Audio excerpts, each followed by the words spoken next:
amazing. The remontada we had against Liverpool, outstanding performance from the boys. I think if I'm Arsenal, I'll be worried because this is showing a different Man City. This is exactly Man City we've been witnessing. The start of the season starts now. And I think we're winning the league, man. I feel so happy. I can't believe it. Can't believe it. We're coming for that league, and Robbie knows it. Chris will see it. Today, I think this season might be a historic season for us. I think the way we win the league, I'm so happy, man. It's a turnaround. This is a statement win, isn't it, really? Yeah. He's got his 28th goal for City this season. See? BBC love me, man. They love me. They call me. Mwah! They know I'm making it, man. I'm going to win the league. Mwah! Guys, mwah! See you at the terrace, guys. Hey! Let me do a little dance. Salah, see you at Allah. Hey! A little dance, bro. You see this? I have to play like this. When Santos used to win the league. I prefer really not to speak. If I speak, I am in big trouble. In big trouble. And I don't want to be in. All my ops stink. All my ops on the t-shirt, they're all dead. I need better ops. Do you understand? Liverpool in a spliff. Big up to all of you guys. Bismillah ar-Rahman ar-Rahim. Hello everyone and welcome back to the channel. We are back literally like 15 minutes after I ended that Salah stream. You get me? Big up to all of you guys, man. Hit the like button, subscribe, keep getting stuck in the chat, keep letting me know your opinions. A-listers, is back. Flawless can't make the stream. Lewis can't make the stream, but we have upgraded on those two frauds. We got Joey repping Chelsea, and we got obviously Albi repping Man United. Big up Albi, aka Touchline first. Yeah, his name doesn't suit him at all. But big up Touchline, who's here repping Man United. I'm gonna add both Joey and the Touchline's channels in the description. So go please subscribe over to them both. And of course, I'm probably gonna have to be bottom row. Actually, no, you're gonna have to be bottom row. You lost the final in it, so I'm gonna put you. 3-0 Everton is worse than our result. So until Spurs Jay is gonna come in as well, and he lost 3-0 to Forest, so he's gonna be bottom row as well. So I'm probably safe from bottom row this week. Anyway, regardless, big up to all of you. Please hit the like button, please subscribe. And there's only one place to start. Obviously, I literally just did the whole stream on Salah, so we're gonna start with a different topic. We're gonna start off with the Carabao Cup final, and there's only one guy to go to. Just allow him to introduce himself first. Trigger fingers turn to Twitter fingers. Allow me to reintroduce myself. My name is Vader Games. What do the ladies say, Vader? They say run it back. Allow me to reintroduce myself. My name is Vader Games. Talk to me, Vader. The floor is yours. How do you feel about that win, bro? I feel good about the win. You always have to feel good about wins, especially when they're final, especially when they're for trophies. That's why we play the game. That's why we're fans. We want to see our team win stuff. We want to see our team compete against, the best. We want to see our teams compete and win, and we are able to do that against the league leading favorites going into the League Cup. Best in England, some want to argue best in Europe, Arsenal. So I'm incredibly proud of what I saw. Again, a manager that many want to say was washed, a manager that was out of ideas, a manager that was maybe done with winning. He's done it all. What is he motivated to do? Versus a manager that has been questioned a lot, has had a lot of pressure, has been needed to prove, and has obviously been very hungry, right? The manager, the club, the fan base, they're incredibly hungry for this. So I'm proud. From minute 1 to minute 96, I was pleased. And I got to say this. I completely understand why there's been so much frustration, not only in the Manchester City fan base, but for the rivals, for the ops that have been, right? Have been putting so much of this you must energy for Manchester City. I understand it because we've been inconsistent. And had we not been inconsistent, we're probably looking at a tighter fight. We're probably looking at maybe a lot more confidence in Manchester City than there is. I don't know if this final changes any of that, but I saw my manager stay committed and play Trafford at keeper. I saw my manager put in a back four that hadn't played together. I saw my manager continue to get results out of two makeshift left and right backs. Don't get it twisted. I know it looks. Appreciate that. I know it looks like these guys are true natural left back and right backs, but he's turning midfielders in, and he's coping with the lack of players, lack of availability. He got it done. What a hero! And pardon me. How is he surviving with such few players to call? I don't understand. Yeah, with 600 million spent in the year, Yeah. how's he surviving, bro? Just got Gahey, just got Semenyo. Yeah, Got 115 charges. I didn't talk about Gahey. Gahey couldn't even play in this. What are we doing, Martin? Well, we had players that didn't want to play. I couldn't play, but we can talk about that. Hey, he's got 40 million Husanov, no? 40 million. 60 million Diaz and 40 million Ake. We're talking about 40 million Ake in 2026. Are we really doing this, Touchline? You're talking about We are. having to make do. Ake, who's been on one leg for the majority of the season. Ake, and again, I want to emphasize this. It wasn't one individual player. It was an approach. It was a commitment to attacking football that won us this final. It wasn't being a little too nervy. It wasn't, hey, let's maybe play for pens. It wasn't, hey, we're going to doubt ourselves. We're going to die on the sword. We're going to play our style of football, win or lose. And I think, to be honest, I think both clubs played their style of football. It just so happened that City won this final. Whether we can win the league is another conversation. But I'm so proud with what I saw. Haaland occupying both center backs. Saliba, Gabriel had amazing games. The reason why you can say they had amazing games is because both of them had to shut down Haaland, league leading goal scorer, right? And then you saw the presence of Doku. Doku was doing really well. Semenyo, I think he did pretty well. But the man of the match, the man that's probably, I haven't seen someone irritate a fan base like this since Bernardo Silva did it to Liverpool.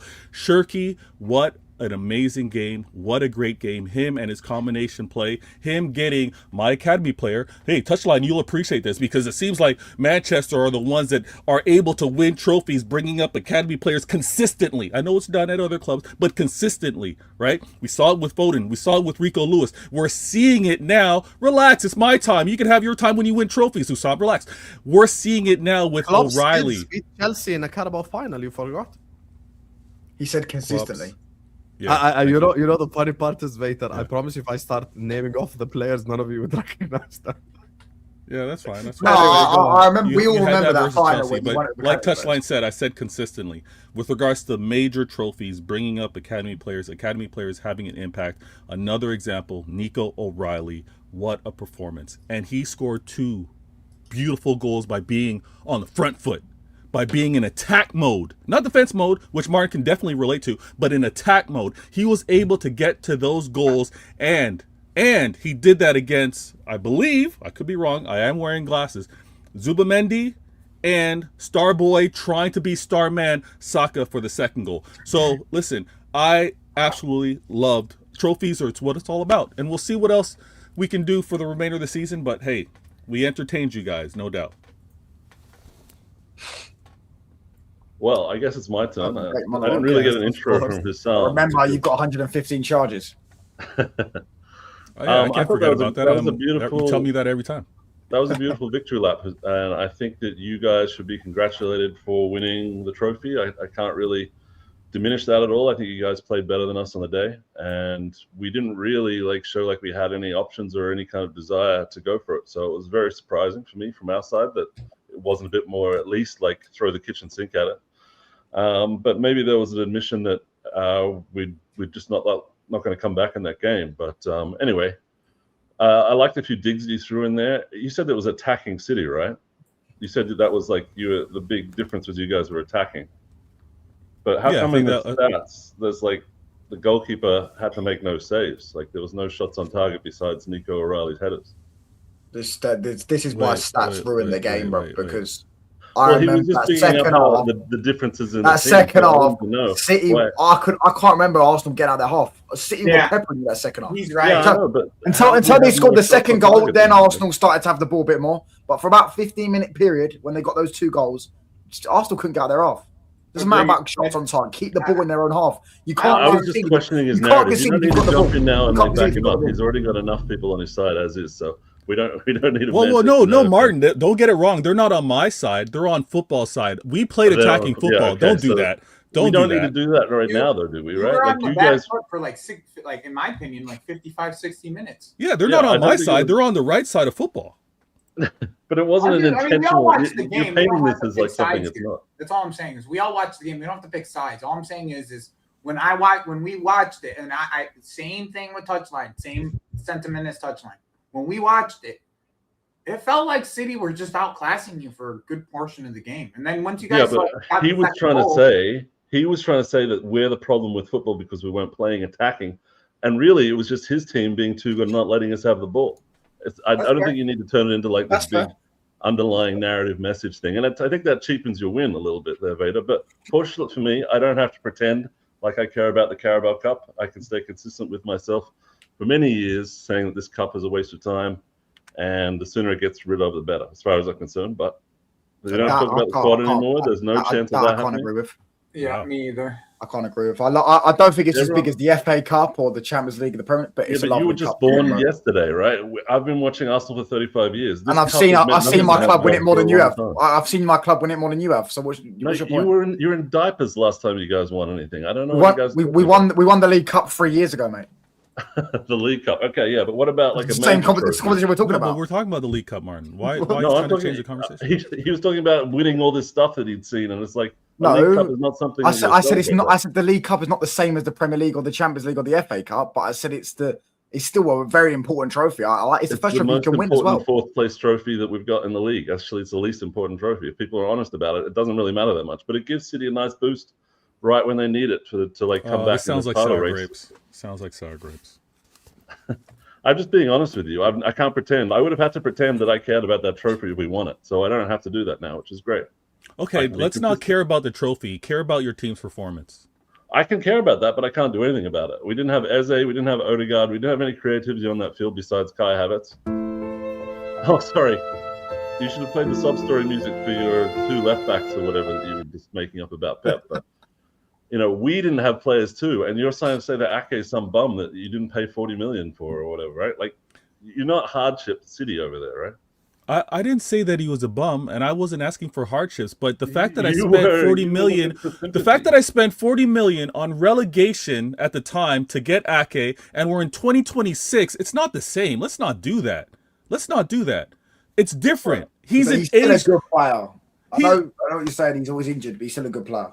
Yeah, I don't question that. It's just like if I was able to have John Stones play, he's still a good player, but we're in 2026 in terms of having him play in a final with regards to playing against the best in England, maybe the best in Europe. So I wasn't asking for a sob story, but I did want to present on how my team and what we brought to the table to play against your team. Now, you can definitely say you didn't have Odegaard, you didn't have Eze. Sure, break that down for me. But I presented the case on how I was so proud of the players that I did have available and who played. And someone, I can't remember who brought it up, but Gahey being mentioned, I didn't have him available. Yes, I spent money on him. Yes, I got him in the January transfer window, but he wasn't available today, or available on Sunday, and we got it done without him.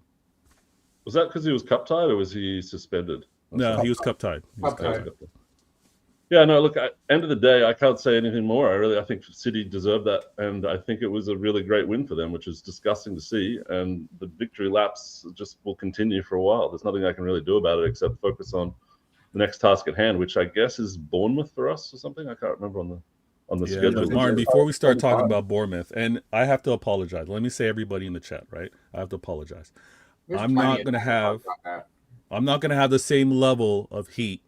Right? I'm not going to take it to this cooking. This is a partial cooking because this cooking is truly intended for Dio. It is. He's supposed to be getting it full blaze. All 4 burners should be cooking him right now, but I'm going to reserve that until he's back. But Martin, let's just stay on the game itself because, again, we were able to get the result. We kept you from a clean sheet. We kept you guys from actually executing what you guys tend to do very nicely with long throws, set pieces, and corners from actually getting a goal. And we were also able to do that, keep a clean sheet versus an Arsenal that obviously could score, but we scored 2 goals against your defense. maybe speak to. By the way, speaking of Dio, Vator, we have to address this publicly. Dio is hiding just like Zubamidi, Declan Rice, and Osaka Bin Laden who hid in the final. Vator will tell you, Dio is legitimately sick. Like, he legitimately has a virus. We can't even hear him speak. You know, he has like a face mask on and everything. So we wish him a speedy recovery. He has a respiratory virus. Absolutely, So absolutely. If he's Dial was sick, hiding, so we legit wish him a speedy recovery. Like he does speedy recovery. If Dial was hiding, I would have mentioned it at the start of this show. Yeah, he is legitimately out, and I'm gonna wait for him to be at. I'm going to wait for him to be at 100% or at Flawless least is the one hiding, not Dio. Flawless, maybe Carefree Lewis. I'm not too sure. But when it comes down to maybe I'm not too sure. But when it comes down to Dial, I'm going to wait until he's 100% healthy and his voice is back. But yeah, apologies. You got all the receipts from what Dio said, I imagine. But yes, how does this victory, this Carabao Cup, rank against the other trophies that you won under Pep for you? Well, this is funny because it's kind of like 360, right? It brings everything back to when Pep first won for us, right? And in terms of rankings, listen, nothing beats a dominant season like the Centurions. Nothing beats doing what Sir Alex Ferguson said was impossible, and that was winning the domestic treble. Nothing beats that accumulation of trophies, right? But the first one that kicked it off, the first one that gave the belief, was this League Cup, which you poo-poo on and diminish. But the winning in March does carry over, does say, you know what, let's go on and add to this. Let's try and do something impossible, which you and I was on the brink of doing. I crashed out of the Champions League, right? I went up against Real Madrid. I wasn't ready for that over the two legs. We weren't good enough. We crashed out. So that definitely X on the quad, right? Now, you had an opportunity, and again, I know you don't care about the League Cup, but you may care about history and the potential to make history like a quad or like a treble, and you need the quote-unquote smaller trophies to do that. So I'm glad, like I said earlier, I'm glad with the heavenly. Yeah, but forget all that, Vator. Let's ask you the real questions. You know, you should be proud of your team winning the trophy. I'm not going to go as far as Martin saying I don't care about it. When you win it, like when you're at the final, you have to care. Because when you're at the final of any competition, you want to win it. Any. You know, except but I'm not going to cry if I don't win it. Like, it's not like something I don't care. Martin, listen, you and I, we're not going to have a parade like Liverpool did, but I think it's interesting that a club the scale of Man City can go out of the Champions League and potentially be out of the Premier League title race, and you can focus on the Carabao and make it like such a big. But they aren't out of the Premier League title race. They're not out of the let me tell you why this game couldn't. That's the question I was about to ask Vator and you guys. Like, do you think, because like obviously Carabao Cup aside, do you think this propels you in the title race? Do you think this brings you closer to a title race? It could though, because Arteta hasn't beaten Pep this season in 2 games now. Pep's now looks like the way Pep set up with the press, the 4 attackers. Looks like now Pep might have a formula to beat Arteta. Now Arteta's got to think twice when he goes to the Etihad. We saw that against Leverkusen. I'm not saying that, you know, Arteta is like Arsenal still won't win the league. I think they will win it, but I'm saying that that could play on them. I remember when they played him in the FA Cup a few years ago and they lost. I said City will win the league from now on because Arsenal at that point hadn't beaten City in years.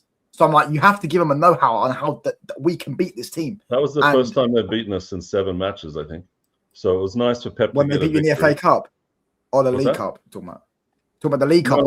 All competitions. Like that was the first time they've beaten us in 7 games. So it was nice for Pep. No, I'm saying what the game the other day.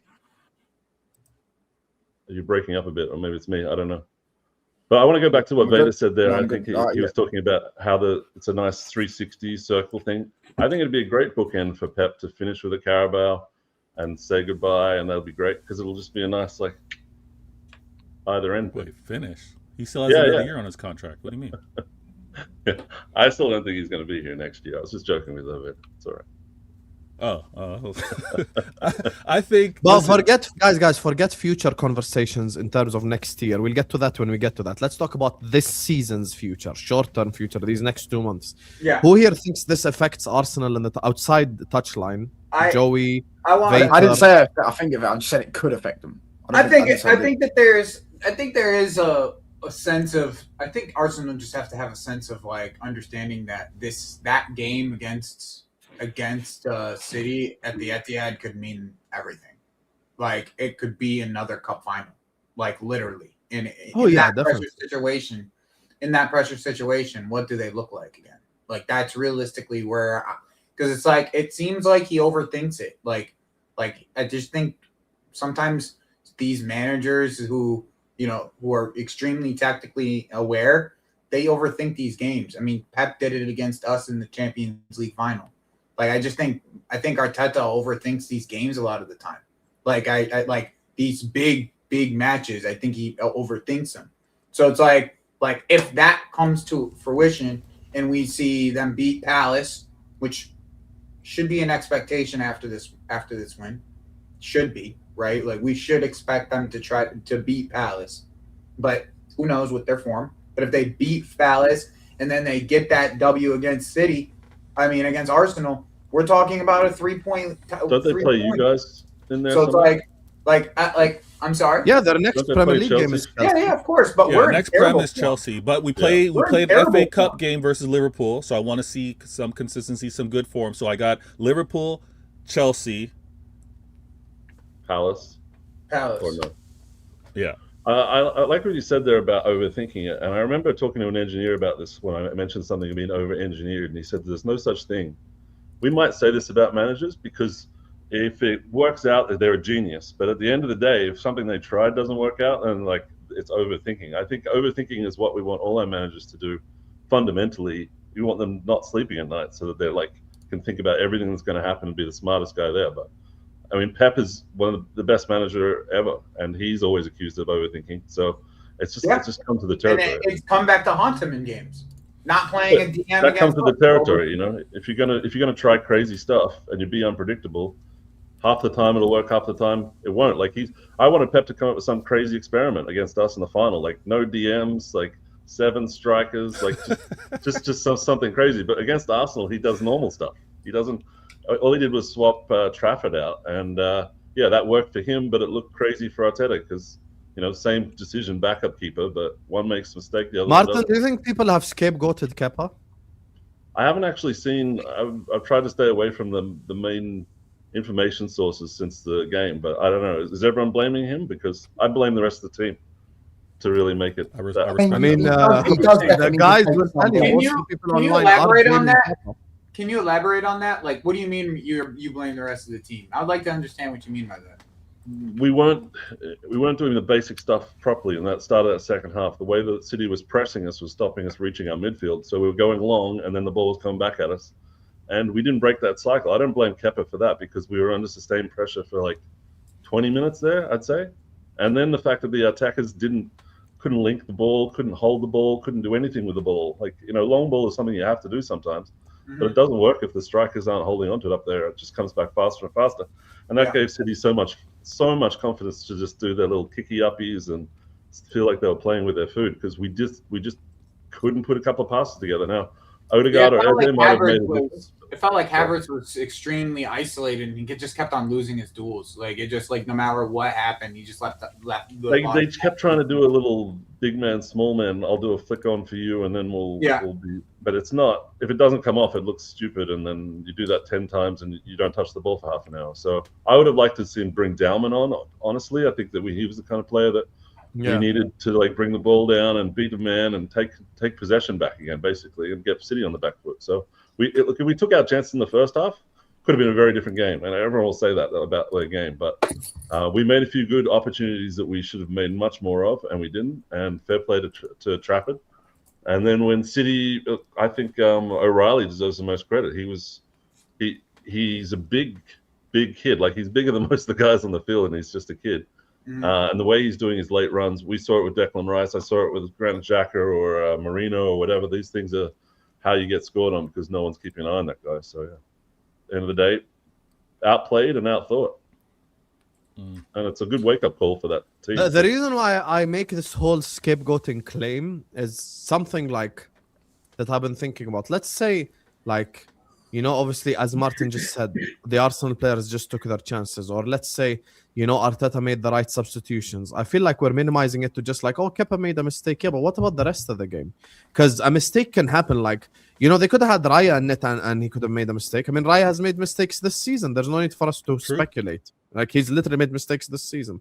And I think that's sort of like a Chelsea fan blaming Sanchez for Everton or blah, blah, blah. Like, we have to hold the same energy. Just like I tell to the Chelsea fans, don't scapegoat. I feel like I have to say the same thing to the Arsenal fans because, in my opinion, I feel like you are scapegoating. You're just going to bring up Kepa because I'll simply say, what about the Saka performance? What about the Havertz? Like, as an example, you brought up Havertz. I think Havertz should have stayed on the pitch. I don't think Havertz should have been subbed off because he was the only link-up player with Gyökeres, and he got taken off. Whether you think he's trash or not, you don't have Eze, you don't have Odegaard. Taking off the only one linking up play with the front three, for me, is the wrong decision. Yeah, I didn't like how we were playing out from the back with Kepa. I think that everyone looked way more nervous than usual. And Ben White, I think he had one of his worst performances for us. He's been out for a while, so you're always excusing it with rustiness, but he was supposed to bring this attacking verb that we didn't have. And I didn't see it at all. I just saw him getting skinned over and over again on the dribbling side. So, and we know that's a Ben White weakness. So for me, I don't blame Kepa. I think that Arteta made the right decision to play him, and I don't think it would have affected the outcome if we played Raya. I think Martin's being fair. Those that are scapegoating Kepa, it's not surprising, right? That's the easy, low-hanging fruit. Let's blame it on Kepa. But for the entire 90, or in particular, if you just want to look on the final 45, there's more than Kepa to why that second half went the way it did. And when you look at Havertz getting subbed on, right? And Hussam brought this up. But then you saw Arteta put Saka to play more centrally, right? And Madueke had a terrible cameo, or whatever you want to call it. I think he lost possession 2 or 3 times in the short amount of time. And I was like, his first action was running the ball out of play. Yeah. So, but again, to try and have some connection, some link-up play, you brought Saka centrally. And again, I don't want to kick Saka while he's down, but I do have a problem, and it's not necessarily with you, Martin. It's for those that always were quick to take shots at my Phil Foden when he wasn't playing well. With my Phil Foden that wasn't having an impact in a game. Now I gotta return the same energy with regards to Saka. And I was defending Phil Foden with regards to, listen, you guys say he doesn't have to love Vater. I'm not gonna kick him when he's down. He's about to kick him when he's down. No. He isn't down though. He's on 300k a week. He's not down. Like, thank you, Touch. Listen, I'm not about to kick him when he's down, but I want the same energy because everybody was looking at Phil Foden. Where is he? What has he done? He doesn't even have a set position. What's his impact if other players aren't playing well? Okay, well, now I want the same energy as you look at Arsenal, who are potentially going to win this league, and he's not even your most impactful player. He's not even the player that I was told has been carrying Arsenal, right? If I were to give player of the year, it'd be Gabriel, because Gabriel's doing it on the defensive and on the attacking set piece end. But Saka, again, when I said Foden is playing all over the pitch, left wing, right wing, sometimes false 9, sometimes in the 8, often in the 10. Saka gets challenged to play a little central, and he was still anonymous, right? So I'm not kicking him when he's down, but I want the energy the same way. The way many wanted to point at Foden, I need you all to point at Saka and have that uncomfortable conversation. But when it came down to one thing you said, about Saka. I'm happy to put a few words on it. Okay. I think that he's in that position now where we're transitioning from a team that relied on him solely to be the guy to now, like, we want everyone to be the guy, and you're going to have to pass when you would be shooting before, and you're going to have to be a bit more internally creative or defensive or something. Make more to your game than just be that winger guy, because the league has found that out, and they know to just put 2 guys on him, and we basically don't see him for most of the game. So he's in that, like, cocoon phase. He's got to come out of that again and find a new level to go to. And same with Foden. It's not that easy to find. You might not find it, but he has to find a way to be more than just the Saka that we know, because it's too predictable and it's not effective enough anymore. And he's going to be on the microscope the same way it happened to Ozil with the contract increase, the same way it happened to Aubameyang with the contract increase. Everyone's going to be looking at Saka to raise his level. But there's one thing you said a little earlier, and I didn't have a chance to talk about it. You mentioned nervousness, right? This is a final. And when Hussam brought up, what does this mean moving forward for the season? Yeah, you haven't answered yet, by the way. Yeah, I was letting the conversation flow. Relax. When it comes down to the nervousness that was mentioned in this League Cup final, And I don't know if it plays on moving forward, but we know that with every game getting closer and closer to the end of the season, the pressure mounts. I'm very curious to see whether this win kind of gives okay, we don't have to worry about the trophy talk with regards to City, but I'm then also curious to see whether it leads to City have now shown to beat Arsenal. I know you weren't at full strength, but City have shown to beat Arsenal when, not like you finding it important, but I'm sure these players want to make it important. Now we play you, and it could be I play Liverpool, I play Chelsea, and the next game I believe is Arsenal. It's the Crystal Palace game is postponed till another time because they're still in competition. So I think I got Liverpool, Chelsea, then you. Tough games, 3 tough games in a row. But I'm still. Why not? Why not? It's not. It's Arsenal's after. I thought because you got knocked out of the UCL, Chelsea, they put Palace in. It's Chelsea, then someone, then Arsenal. Okay, I'm sure right. it's because okay. I'm sure The thing is, Vader, you want to know the issue with the whole Arsenal thing? No, I'm wrong. No, sorry, I'm wrong. No, I'm sorry, I'm wrong. I'm definitely The next time Arsenal play a Premier League game, I think it's literally like almost in a month from now. Yeah, it Because is. they come back, they have FA Cup and then Sporting and then Bournemouth. Oh, okay. Oh, all right. So then, when they're playing, would they? No, but they can't make my midweek game with Crystal Palace either because Crystal Palace are playing conference. No, So but that's not, you see, you got knocked out of Yeah. the UCL, and that's the game that was gonna be like that was your UCL spot. That's Yeah. the postponed Premier League game for you. Okay, fair. But my point that I was trying to make is the pressure only gets tougher, only gets thicker, right? I got to see it in Arsenal players' eyes on whether they're ready for this. And I don't know, Martin, if you're like, yeah, I got no issues, I got no concerns. It's a moot point. The league's already won because it's a 9-point gap. And again, until it's mathematically impossible, and again, this is the energy I have for Dio, I'm not conceding this league, but I want to see how Arsenal deal with the pressure as it mounts. And you haven't been on socials like you mentioned, but would you think that this loss to City has any questions, any wonders with regards to the manager or the players? Do I think it has any effect on the outcome? Yeah. I mean, I believe it's your job to make it have some effect, right? Like if you do win this final and don't turn it into some kind of momentum, then I'd be pretty disappointed in the narrative machine around Arsenal if they didn't try and turn us internally. I think that our job is to just pretend that Carabao, as it's phrased, just never existed. As soon as we lost that final and got out of there, like delete every memory that you have of that being in that tournament. Like it's not going to help us at all to sit there and focus on we missed an opportunity in a final when we've worked so hard to get where we are in the Premier League that we can't afford to be worrying about it. It's something I can't change, right? There's an old phrase called crying over spilt milk. I don't cry over spilt milk, but it seems to be something that the people do a lot these days, and it keeps the engine running on the content. But we just need to pretend like it never existed. Never existed.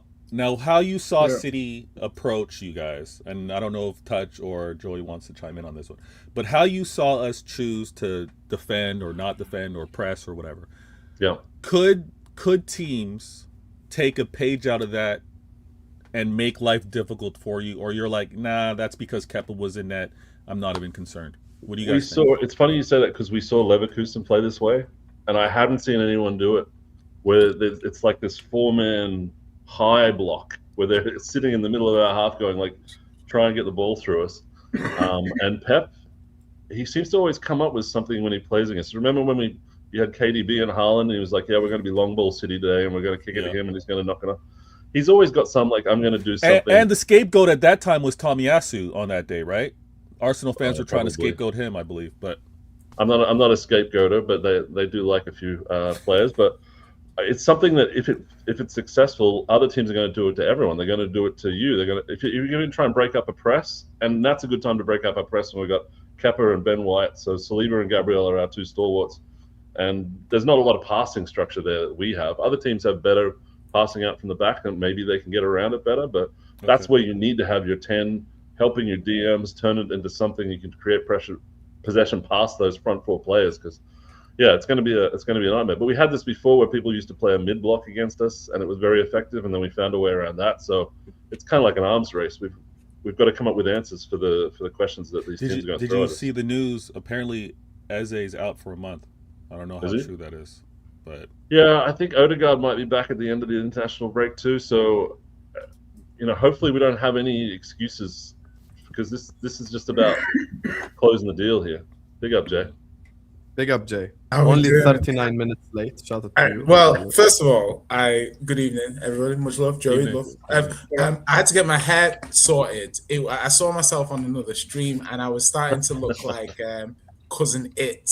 Like the hair was just going, yeah. So I had to just get it redone and a little bit. You getting ready for the championship? Little bit. I need to make. I'm sorry. Too soon. No, but I'm going to jump in on this. But there's 2 or 3 points I was actually discussing in another group chat, which actually can come. One of them will be like Salah, and where we put Salah as an all-timer, which I think is a good conversation topic for later, because I'm sure we'll discuss Salah. Mm-hmm. Saka. So we were just discussing Saka, and we were looking at his performance. And, he's obviously not at his best this season. So we're looking at Arsenal. And I think you have to give Arteta some credit for how some of the attackers developed at some point. Do you know what I mean? We can get, like, if Saka does amazing at a certain point under the same coach that he's doing badly, you have to give the coach the credit for when he did well. Do you know what I mean? You can't just give him the criticism for when he does badly.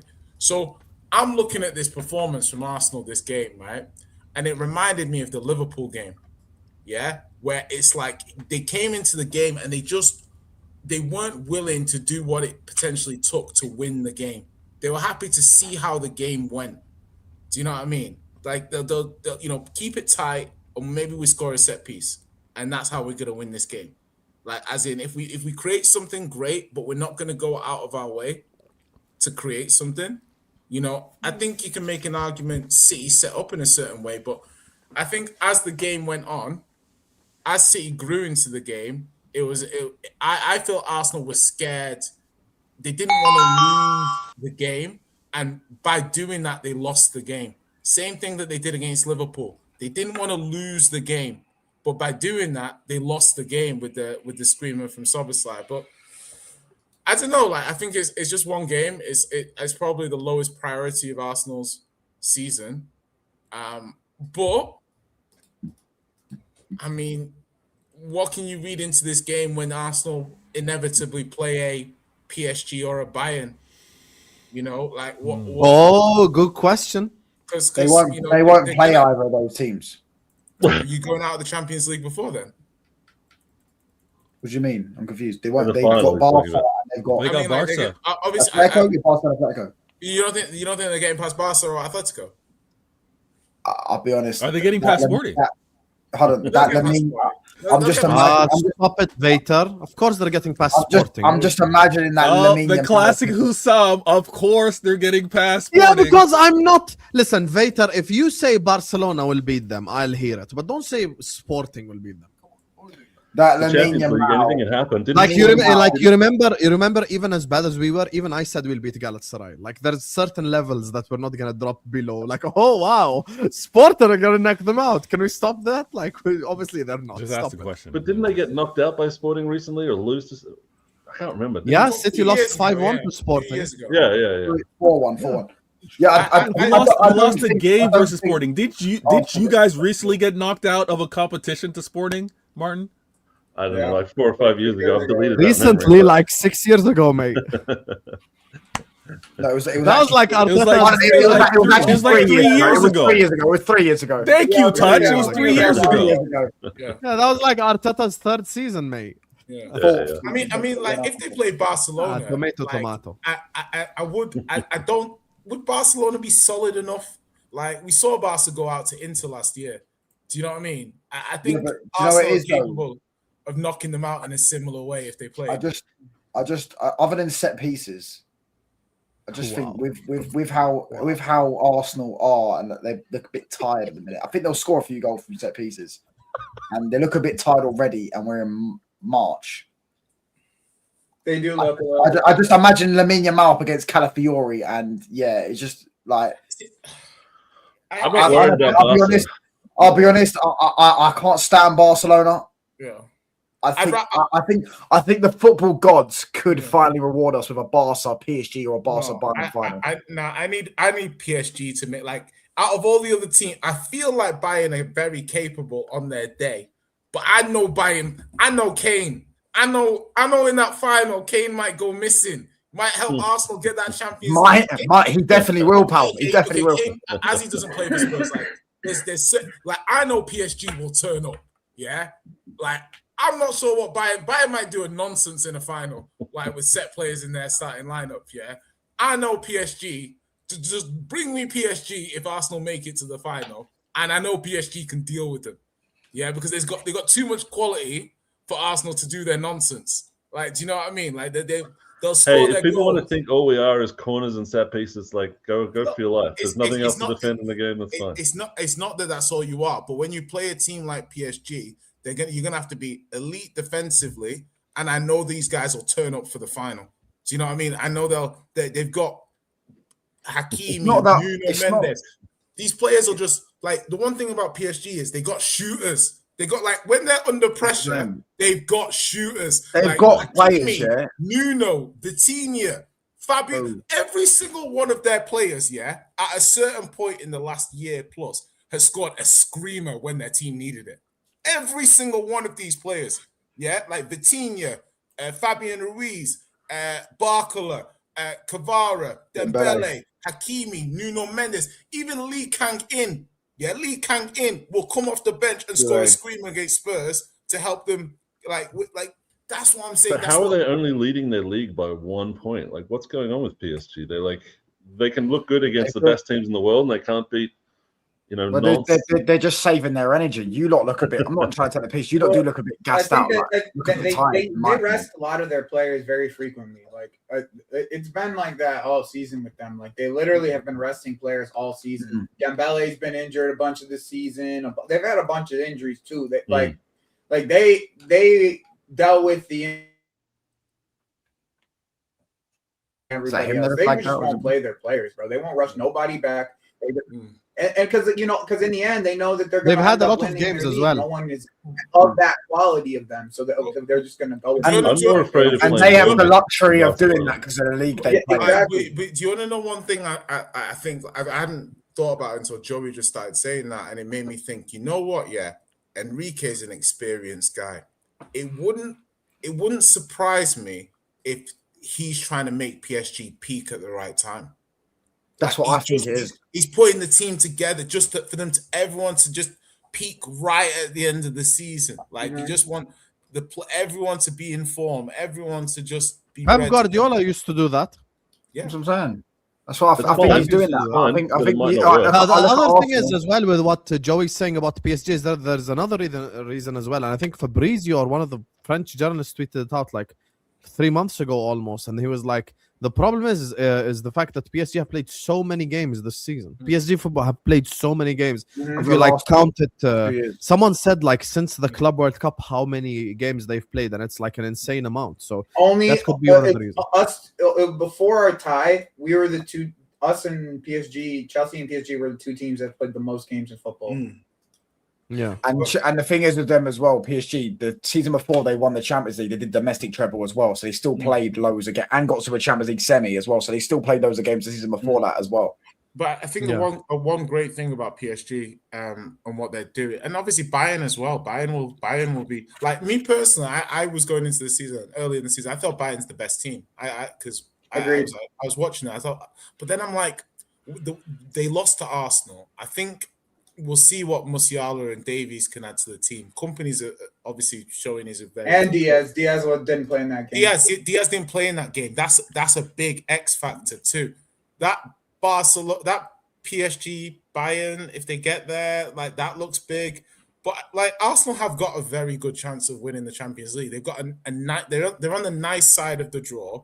I don't think anybody's... The thing was, like, last season, Liverpool topped the group phase. Yeah, and then they played PSG and they went out. Like, and I'm saying that I'm not disrespecting Arsenal's quality, and I'm not disrespecting the fact that they won. That's why they're playing Sporting. They deserve to play Sporting because they won the group stage. But what I am saying is like when you get in Europe, some of this brawn, when we get to quarterfinals and upwards, it's not as much about just set pieces and this and that. You got to. But we scored the most goals in the Champions League.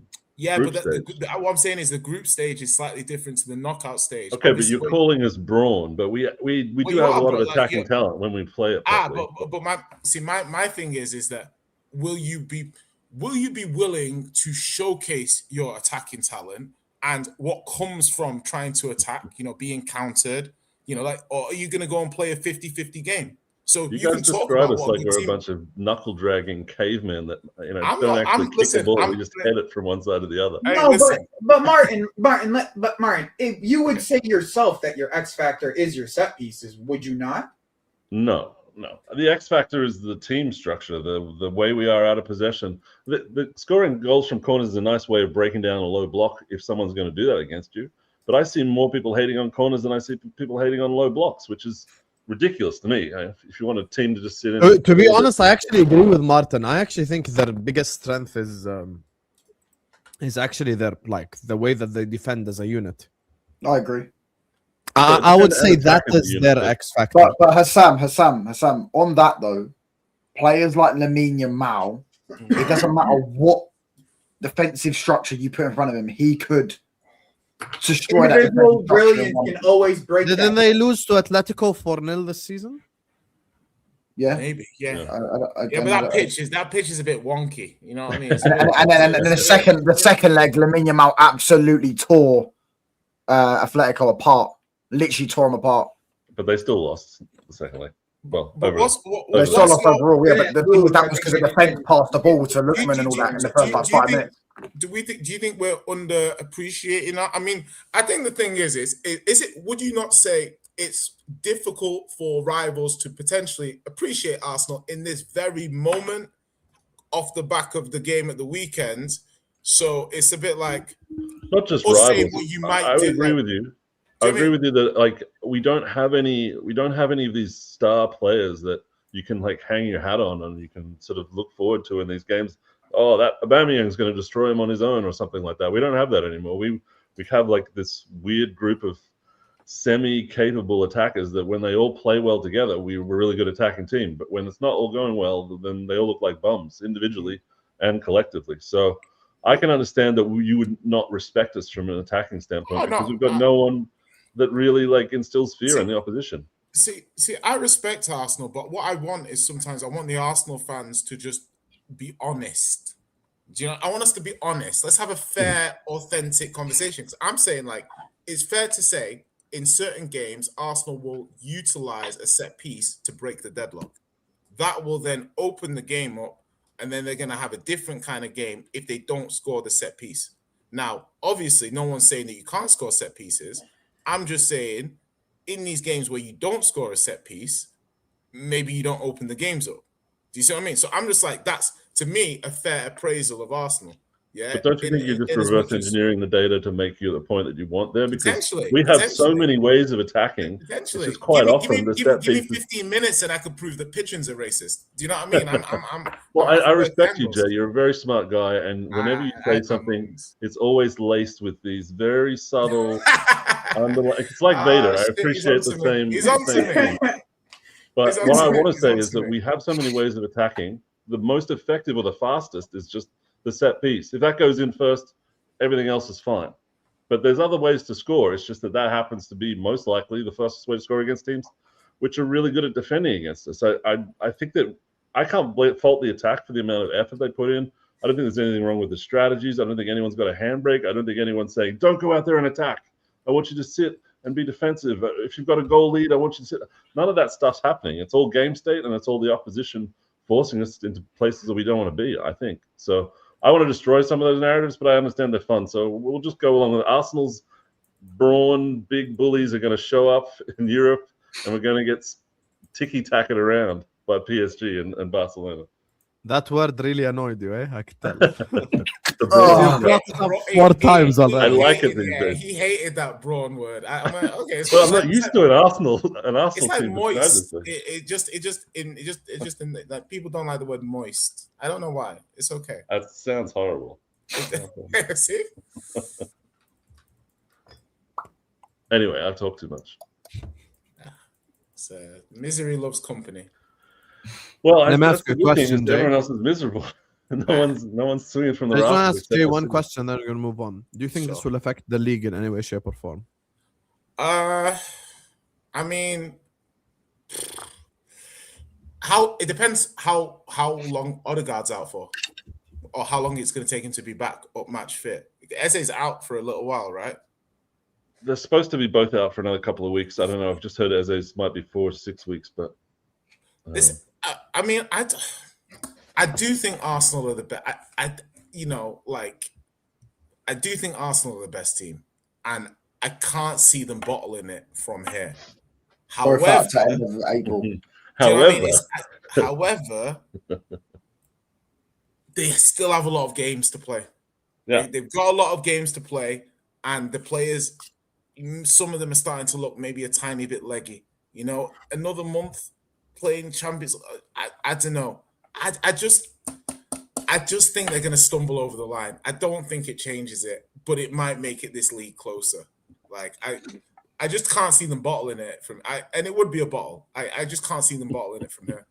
okay, so you can't see us bottling it, but you can see it, and it will be a bottle, but you can't see it. Yeah, like, it will I feel like definitely we're see being. okay, so I can see you bottling it, but I'm not Yeah. visualizing the bottle. I'm just like I can't see Arsenal bottling. Arsenal are going to win the league. Let me basically, I'm the J translator because I've known him the longest. He's basically saying it's possible, but he doesn't see it happening, in essence. No, the other way around. It's probable, but I'd like for it not to happen. He hasn't given up. He hasn't given up. I just don't. This City team, you can get at them. You can create chances against. That's them. what I just said. So I don't. So you want Arsenal to bottle it, but you don't think that they will. Yeah, I just think they're just going to stumble over the line at worst. I was going to say this during the talk about Barca and stuff, but I'm more afraid of Bournemouth than I am of Barcelona. I don't know what I'm going to get from Bournemouth when I play against Bournemouth. Oh God, they could be like Harlem Globetrotters out of nowhere, and all of a sudden That's a crazy statement to make. Do you want to know what's so funny? I made a very similar statement when City were about to play Real Madrid before the first leg. I was like, why is City worried about Arbeloa's Real Madrid? It's not, bro. These Spanish teams. I don't mean it literally. I don't mean I'm afraid of those players. I was like, Atletico, what are they going to do? 4-0 up inside half an hour. I was like, okay. Yeah, but this is Bournemouth or Burnley. This is the Premier League. Like, I don't know what team's going to come up against City on. Like, what Palace might spank City for no reason. Bro, come on, man. Like, I'm respecting these 3 Spanish teams now. I've had some respect beat into me. Do you know what I mean? Going 4-0 down in half an hour will make you respect La Liga. I might even start saying hola because that's the beating that I took. So actually, lesson number 1, it's not pronounced hola, it's pronounced hola. So there you go. That's your first lesson right there. Man's international nowadays. Okay, Pitbull. Yo, Yamo, Jay, big up to you guys, man. Hit the like button and subscribe. Now, like, Let's just move on to the next topic. Big up to Mavic Warrior says, I think he means Dio. Arsenal fan blown fuse, so-called mentality monsters to emo damage in 90 minutes. Real monsters dropped 4 Premier League titles in a row. Not corner shop videos. Timu Tai. Unfortunately, Dio's not here, Mavic Warrior. He's going to be back next week. He's actually legitimately sick. But I know you're a City fan, so congratulations on winning the Carabao Cup.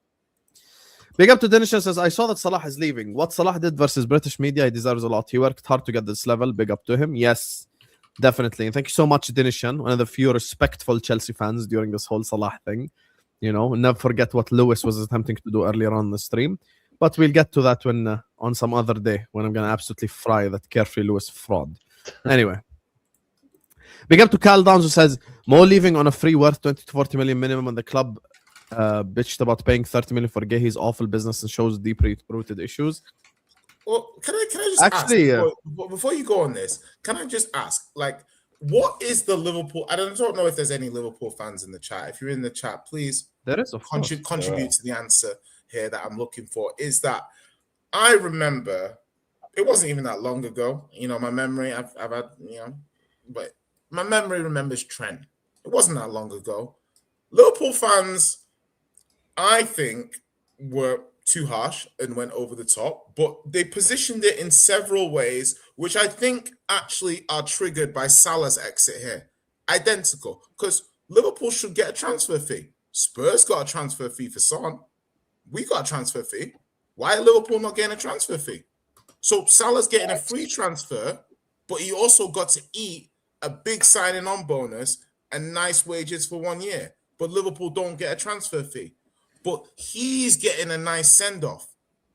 Trent didn't get this send-off. This is arguably worse in context than what Trent did, and he's getting a better reception. I'd like to understand whether I'm reaching here or there is... No, you're actually spitting facts. Yeah, because what this comes down to is, it's okay if we are done with you. If I'm done with you as a player, go away. Doesn't matter. But if I think you've still got juice and I think you've still got value and you choose of your own volition to want to leave the football club, now you're a rat. Now you're a rat. Am I close? No, you're reaching. You know, when it comes to the Liverpool fan reaction, that's not on me. Me personally, I didn't call Trent a rat, so I'm not going to sit up here and answer for what other people said. The difference with Mo is his legacy is different. Like Mo is today I had a Liverpool fan come on who's been watching Liverpool since the 80s. He said he's the best player he's ever seen at Liverpool. You know, that includes John Barnes and you know, and Kenny Dalglish and everyone. And you know, when you're in that upper echelon. And the other thing as well, people need to realize, Mo didn't even announce where he's leaving to. And he's towards the end of his career. Now, do I think there is a level of the thing that I think Jay is correct on? When a player is like done at the top level, like a KDB or Mo, people will say that. Like people will go like, "Oh yeah, he's leaving. You know, it's okay." Blah blah blah. But when they're like, it's a player like Trent who's in the prime of his career, they do have a different reaction. So that part I do you agree think with. he is done at the top level? I don't think what Mo done is worse. And also, I think the whole mutual consent thing. We will figure out exactly what actually is going on at the club in due time. I think when he eventually leaves. I'm concerned Gakpo getting sold next season. Thoughts? Why are you concerned? That's a positive. Why are you concerned? The fact that Cody Gakpo outlasted Mo is crazy. Anyway, hey, Joey's concerned Garnacho will get sold. You get me? Touchline is concerned Anthony will get sold. Bro, what are we doing here? Anthony's already been sold, pal. Who's I thought he was on loan with Anthony's confirmed 25 mil. I'm sure it is. Who's concerned about Gakpo leaving? I think you and his wife only like him. Big up to all of you guys. Hit the like button and subscribe. And while we're here, can I ask? Because I personally, just before I'm gonna come to you guys, hit the like button, please, and subscribe. Next topic is this Liverpool Salah topic. So go ahead, Jay. What do you want to say? I want to say where people position Salah, because I put him in an all-time Prem 11. To me, he's in an all-time Prem 11. Yeah, and I know there's a lot of competition, but I was looking at his accolades and I was like 4 golden boots, like 4 golden, and to me he had 2 all-timer seasons. Like when he first came was that I want to say 17-18. Yep. Yeah, 17-18. That was a 30-goal debut season, right? 32, and last season, those 2 seasons are all-timers. Yeah, they're all-timer seasons, for an attacker in the Premier League. So you wouldn't consider 21-22 an all-timer season? 21-20. No, it's just a very good season. For Salah, that's just a very good season. He has 2 all-timer seasons.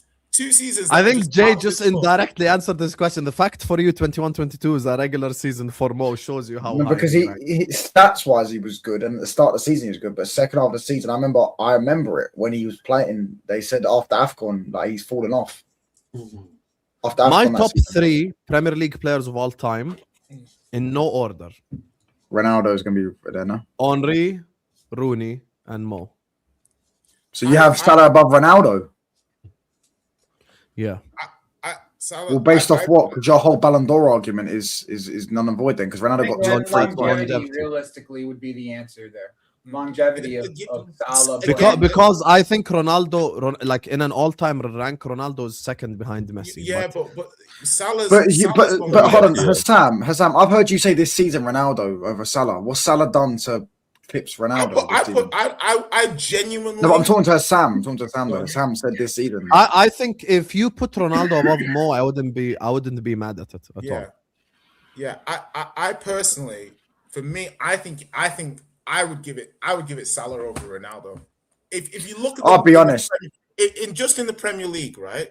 If you just look in the Premier League, Mo's had 8 seasons in the Premier League at a very, very, very high level. Yeah, 4 Golden Boots, 2 Player of the Years. 3 like players. He won the Champions League. It's like I'm not again with Hassan, I'm not gonna die and I'm not gonna kill you if you say Ronaldo, but I do think. My opinion, I would edge it for Mo, even if you think in all those Ronaldo didn't even have higher highs. Like I don't think Ronaldo had. I'm not sure Ronaldo had a better season. Like he definitely 08, and back the title race. Hold on, the title running in 09. He didn't start the season off well in 09 because for those that don't know, in the 08 season he actually had an ankle injury, which he played the Champions League final with an ankle injury. He played the Euros that's the year with an ankle injury. So then he missed the entirety of the first start and season of 09. Back end of 09 and 08, he dragged us to the league in both those seasons. Dragged us, and I 07 he probably dragged us to the league as well. Literally. He was go look at his stats in both those run-ins for you lot. The one stats he dragged us to it. Yeah, but this is all well and good. Like, what's his best seat? Like, Ronaldo never dragged Man United. That's a total lie. Okay, bro. Whatever. That's what you think. Because you're talking about like it's like, bro. You know what it is? This is like an NBA fan telling me KD dragged the Warriors. Bro, it doesn't work that way. When you have all-timer players with you, you don't drag. Yeah. Like so you guys how can you tell me that? How can you tell me that Ronaldo dragged Rooney and dragged Tevez and dragged? He was better than all of them. He was better than all of them by far. Really? Okay. I mean, who's the? In my opinion, KDB is better than all 3 of those players. You know. Who's the greatest Premier League midfielder of all time? Paul Scholes. So Ronaldo dragged the greatest Premier League midfielder of all time. He dragged our team, yeah. And then say drag Paul Scholes. What are you talking about? Wait, you guys are missing a trick. I think we. Hold on. Okay, cool. Would you like me to rephrase that? He dragged the attack. He dragged the attack. He got 42 goals. We need to make a distinction between best player at the team versus what actually drag is, because we're ruining the word drag for everyone. Like we're actually ruining it. Like you can be the best player at a football club. That doesn't mean that you drag them. That's for me is where I draw. Like by the way, Thierry Henry never dragged Arsenal.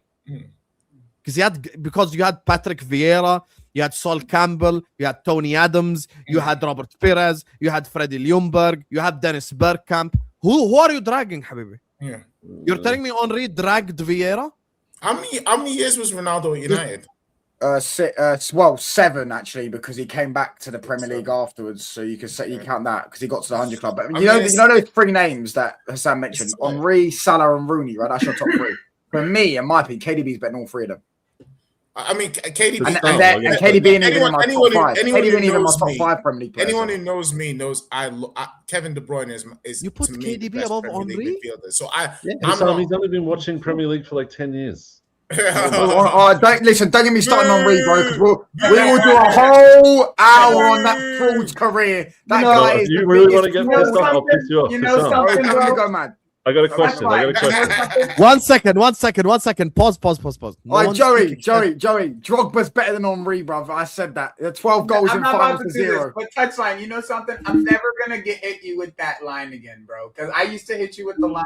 You've been only watching football for a decade, bro. I'm never hit because I realize everyone hits you with that line. One second. Pause. Commercial break. Let's ask a question. Let's ask the $1 million question. No one speak but him, please. What puts KDB above Henry? 6 league titles is 1. He dragged them in numerous title races. He scored big away goals, big goals. I'll give you stats. Henry only ever scored 1 goal at Anfield in the league. He only scored 1 goal at Old Trafford in the league in a 6-1 loss. So in bigger games, he didn't really turn up in. Henry's career highlight is skipping past a few players in the Bernabeu and then missing in Paris when he missed 2 clear-cut chances. But don't worry though, because Henry used to sit down defenders at Bolton at home, and everyone goes about Henry. But if you want to do, we're going to do ability because people love doing ability with Henry. Yeah, so if you're going to do ability, I'm going to sit here and say Hazard. Hazard's ability is better than all these players we're going to mention because ability. I feel like Paul Tierney in the middle of that. You know what I'm saying? So it's like huddle. For me, yeah, like KDB dragged his team to league titles. He stood out in what is seen as probably arguably the most. I think it probably is the most dominant Premier League team of all time. Yeah. He dragged them to 2 league titles. He got 40 GA in a treble-winning season. Yeah, like I could carry on and on and on. He's had so many more iconic moments than Henry. Henry's obviously got a lot of iconic moments as well. How many 90 minutes of Henry? And he won. What live? Obviously, I wasn't born when he was playing. Yeah, so there was something. I can go back and watch. Okay, cool. How many did you watch of Cantona? Someone who watched him play all these games, like hundreds of games. There was something about Henry where he would do a piece of magic in a game of football that no one else could do, and he would constantly put himself on that level where, amongst superstars, he was the superstar. He was the guy who you look to when you really needed it. You need to get out of a problem. I mean, KDB is a great player. I don't want to diminish it, but I've got a bigger question. Hold on. Well, you can't Henry. Wait. I just want to know. You can't diminish KDB, by the way. Is Salah better than Neymar? That's what I want to know. Oh, please don't do that. If anyone says Salah's better than Neymar, I'm walking off the show. I'm walking off the show. And I'm walking off the show if anyone says that. Salah's better than Neymar. Walk off. No, because I know. I saw you shake your head when you said that. So I saw you, before you said that. I saw you shake your head. Walk off. Go on. I know you're trolling. But actual general opinion, if you think Salah's better than Neymar, who says that, Martin? Liverpool fans say that. Liverpool fans do say Salah's better than Neymar. No, I think Mo at Liverpool is better than Neymar at PSG. That's it. Yeah, I wouldn't necessarily I wouldn't necessarily disagree. I'd rather both make the move at the same time, and Mo's done really well. But I think, like in an all-time ranking, I'd rank Neymar above Mo. There are players I'm taking over Neymar though. I mean, I personally, I'm taking Lewandowski. I'm probably Suarez, but I understand people taking Neymar over Suarez. Would I take Lewandowski over Neymar? That's so mental. Just because. Do you know the only player I would take over, and this is, I'm actually surprised you haven't mentioned him because I thought you would mention him, is Benzema. There's the only player I would take over. No, see, the one thing that for me that I hold against Neymar is the fact that when Neymar was the number one option in his team, you don't know. He wasn't able to and I think that if you rate, I think he was doing really good stuff at PSG. But I also think that that's what's held against players like Ibrahimovic and Cavani. Do you know what I mean? So it's a little unfair for me to rate Neymar's time in France heavily, but then not rate other players that I do like's time in France. So I just think Neymar, Lewandowski is the first option at Bayern, basically should have a Ballon d'Or. If they didn't rob him, he'd have a Ballon d'Or. Do you know what I mean? If they didn't cancel the ceremony that year, he would have a Ballon d'Or for winning. But Salah's had an all-timer career, going to the Premier League and dominating for 10 seasons in a row. Sorry, Arsenal fan. Are you insinuating that you think Salah is better than Neymar? No, I was trying to just throw cat and mouse. Oh no, because you were saying Salah's had an all-time. I thought you were trying to let up. I know that the Neymar thing is very everyone's very sensitive. You can't talk about Neymar being close to anyone, or people will get down their throat. So it was just to see where Salah ended up in that echelon of top talent. But I think Salah, you could say, had a better career than Neymar, arguably, because he used his ability to all its potential. No one really thinks that Salah is a better. Better career Neymar. Is different. Yeah.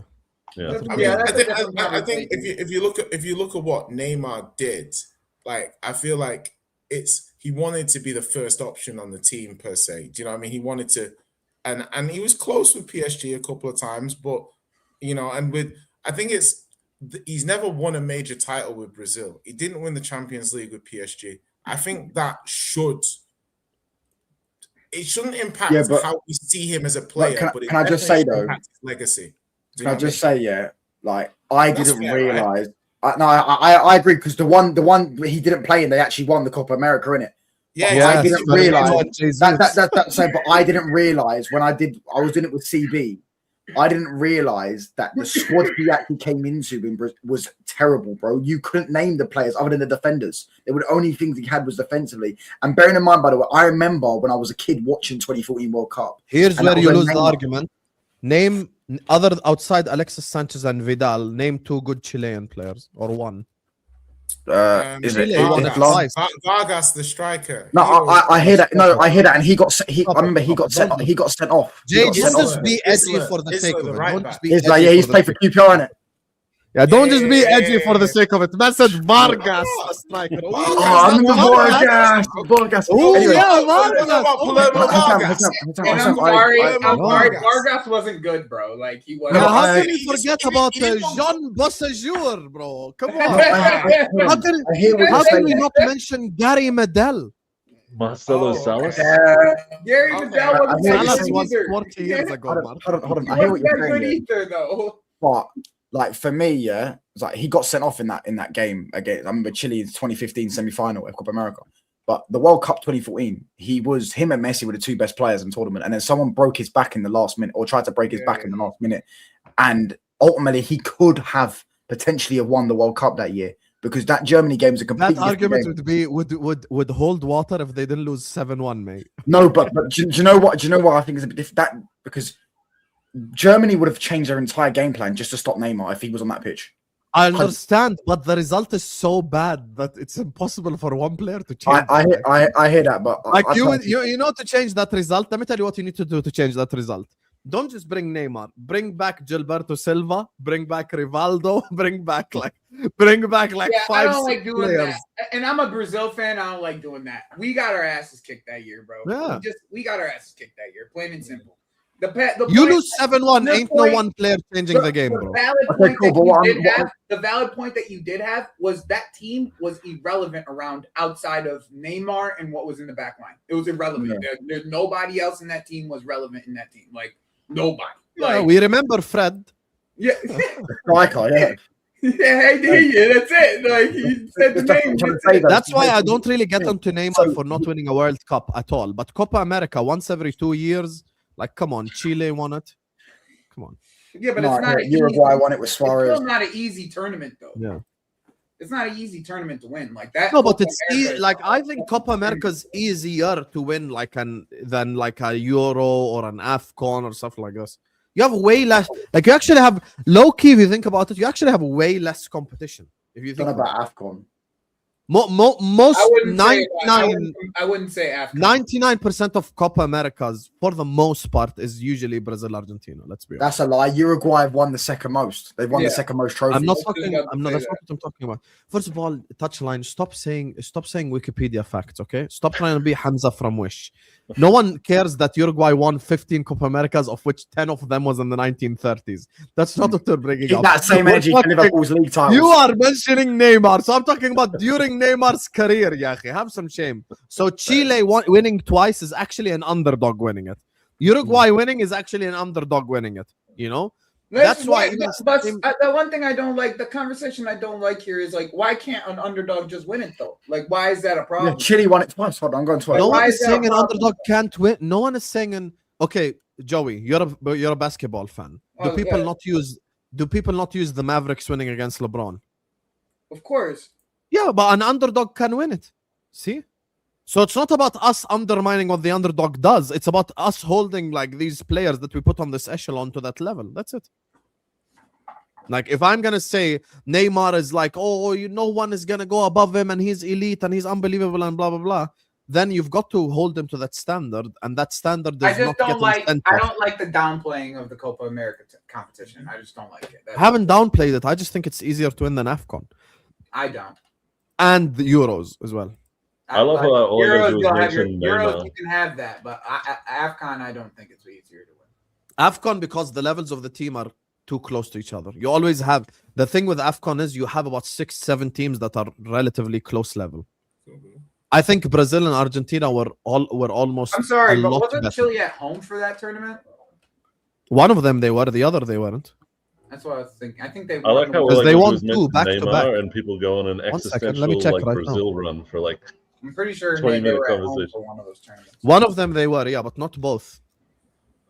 Hussam, can we talk about Salah and how much he's done to you and changed your life, and how sad you are, and how Liverpool will never recover? Liverpool will never recover. I like a different conversation than this. Wow. How Liverpool will never recover. What is the replacement strategy for Mo, you think?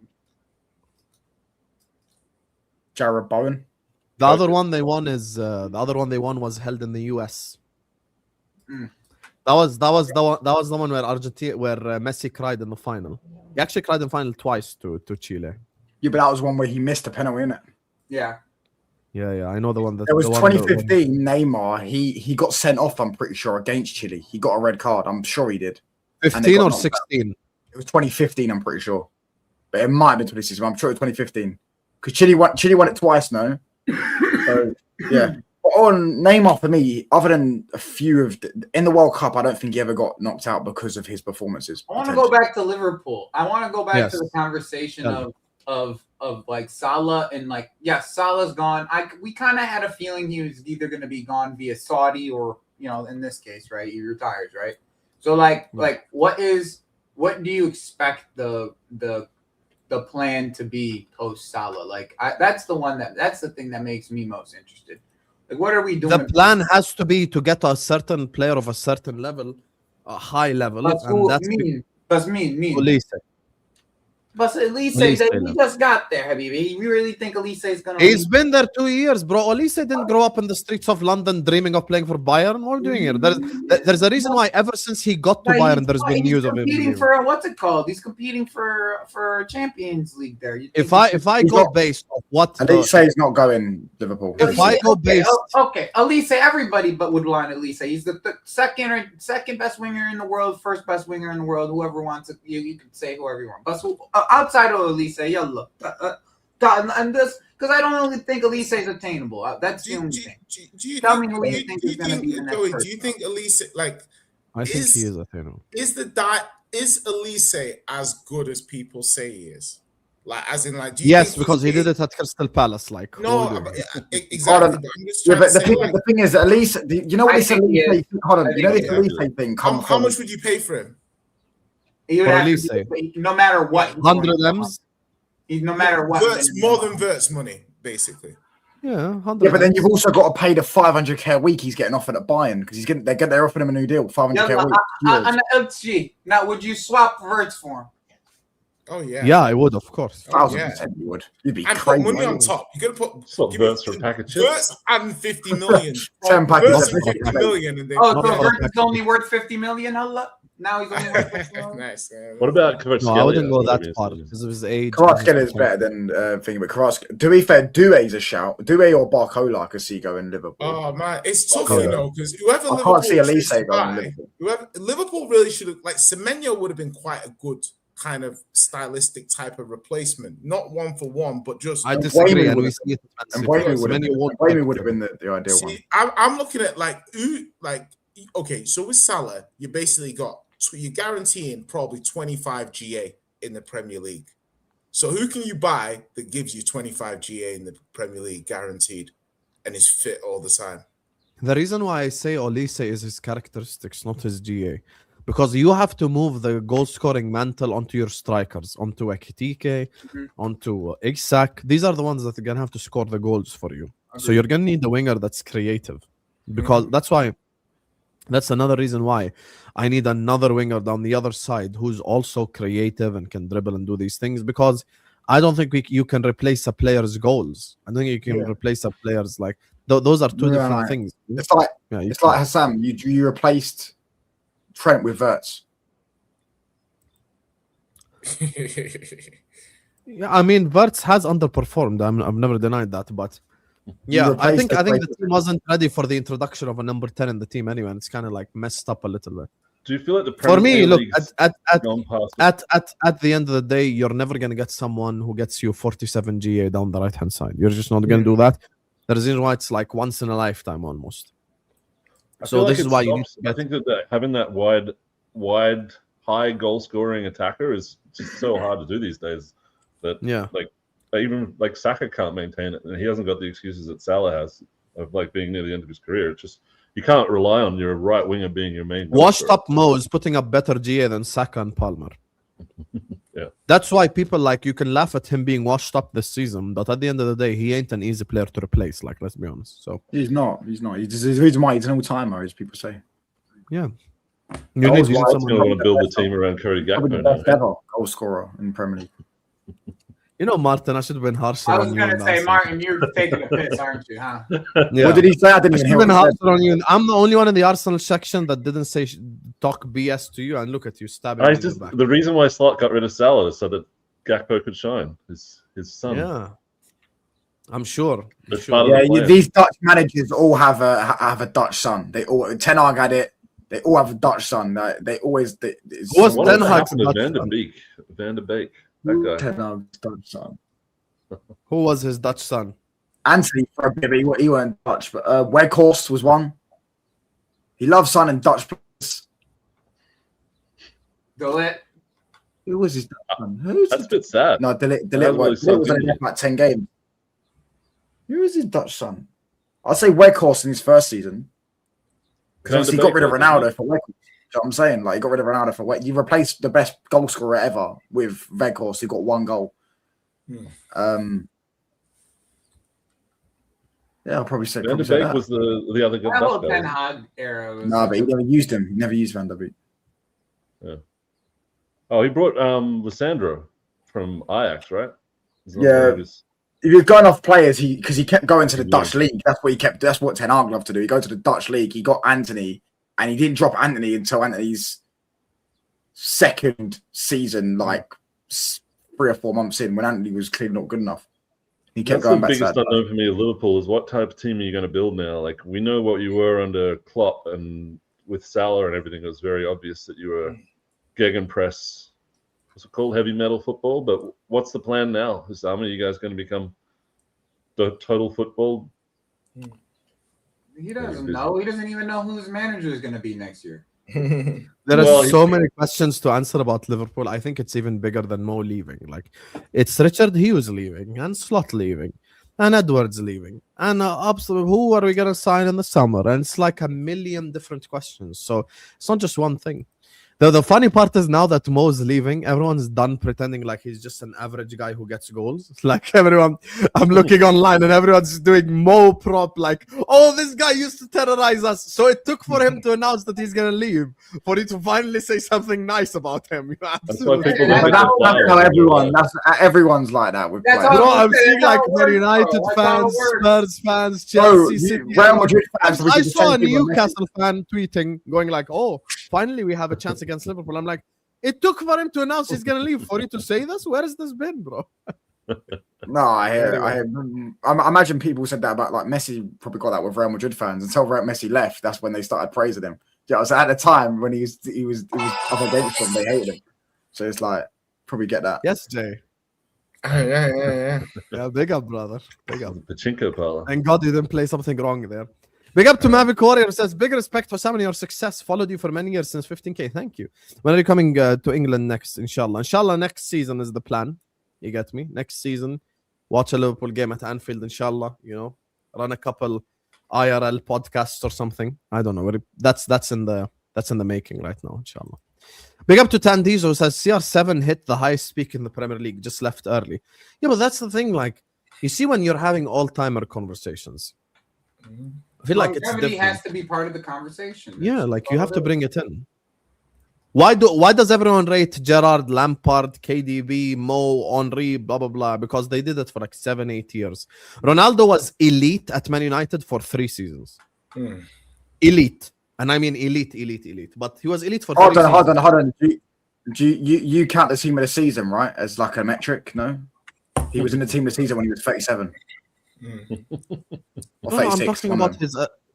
You know, how did that Ronaldo sometimes you reply to the most irrelevant stuff. Son was robbed. You just reply to the irrelevant stuff. Read the super chat. What does it say? Yeah, his peak. I know what you're talking about. So was his peak in 2022 or was his peak? No. But I'm saying you're talking about longevity. I'm just replying to the guy, bro. Hold on. I could argue that Salah's peak was also a 3-year period, you could say, and then, do you know what I'm saying? Like, because I'd probably say the reason why that doesn't make sense is because his 2 best seasons. The reason why that doesn't make sense is because his 2 best seasons is his second last one and his first. That's what I'm trying to say. But I remember he broke the record, and then the next season after, when you won the Champions League, he wasn't as good as Mane. He wasn't as good as Van Dijk that season. Do you know what I'm saying? So No, you could say people that. will disagree with people. No, Van Dijk is different, but I think Mane was better than Mo in 2019-20. Other than that, Mo's probably been better than him all the other seasons. Oh yeah, no. To be fair, no, I'm wrong because I'm talking about the season after he won the Golden Boot again. Didn't he? 2019-20. And Aubameyang.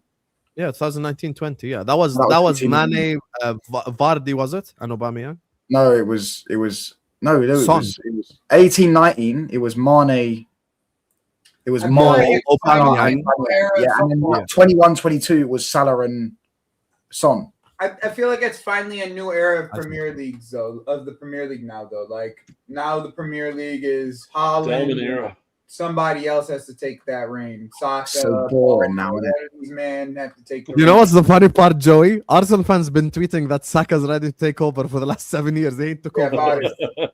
Bro, The best part about this whole Saka Salah thing have you is seen legitimately there are people who would take washed up Mo over Saka right now. Legit. Bro, Hassam, have you ever seen the graphic of like, I think it's 18-19, and you've got Man City De Bruyne, you've got Spurs Harry Kane, you've got Man United Pogba, Chelsea Hazard, and Liverpool Salah, and now you've got who, like Haaland, Saka, I don't know, Palmer when he wants to term up. But to me, when I look at that,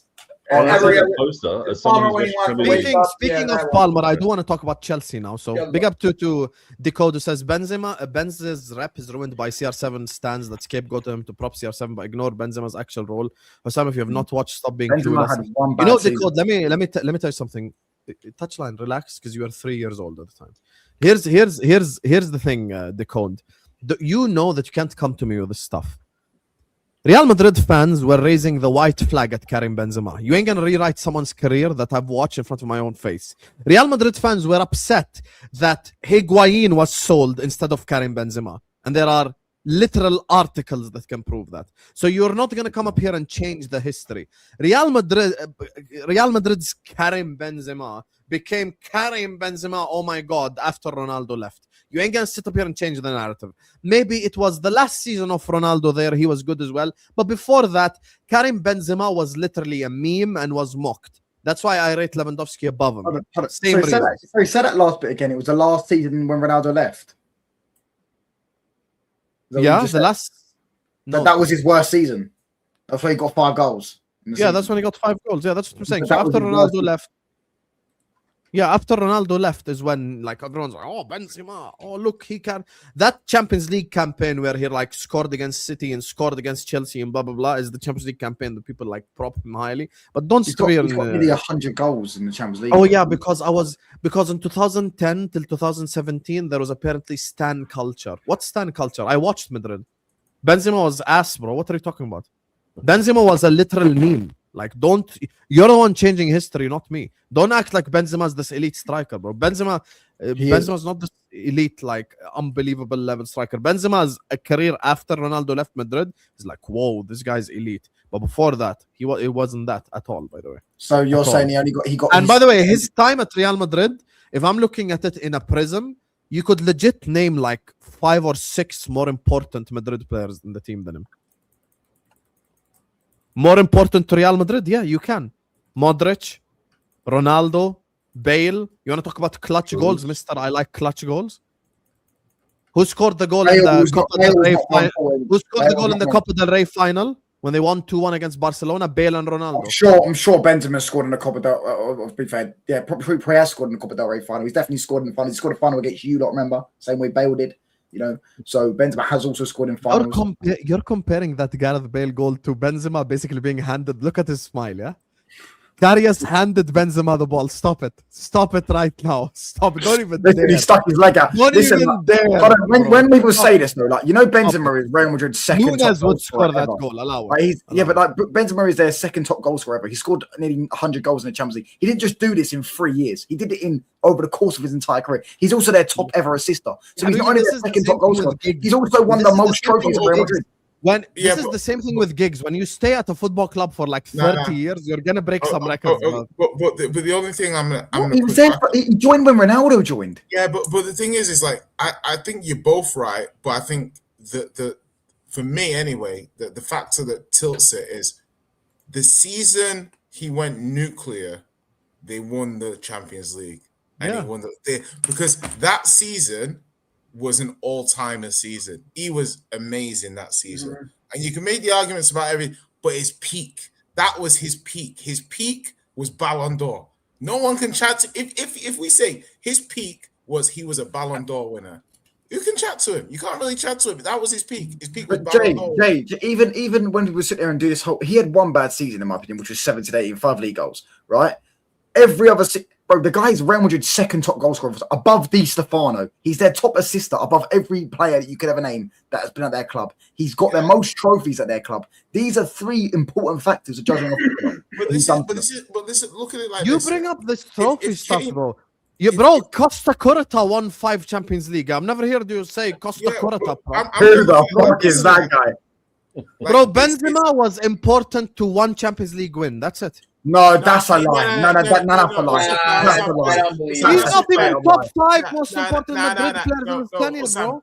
Modric, Cruz, Cristiano Ronaldo, Gareth Bale, Sergio Ramos. Hello. Modric was Hossam, what did you say though? Hossam, what did you say? He was important. He was important to probably a couple. Oh, you want to play that game? Benzema won a Ballon d'Or. What did Modric win? A Ballon d'Or. I didn't bring up Ballon d'Or. That was Jay. Do you know what I mean? Like, we'll have this Benzema debate some other time. I just think people just change the narrative on him and just literally erase because of that season, though, Hossam, innit? Like, look at Kane. Yeah, I know, but here's the thing, Jay. Come here and admit it. Don't act like Benzema was that level for 15 years. Why are you lying? He wasn't. He wasn't. He wasn't at all. That season takes him into rarefied air. If it wasn't for that season, he can't talk to Suarez and Lewandowski. Do you think that that only happened because Ronaldo left? But here's the thing, Jay. Like, if you tell me about Mo, right?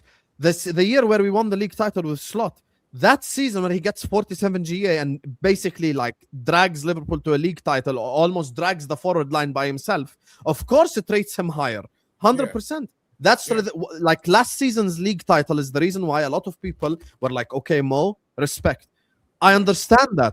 My problem is, even now when we're just talking about Mo, I said Mo 2 best seasons was 17-18 and last year.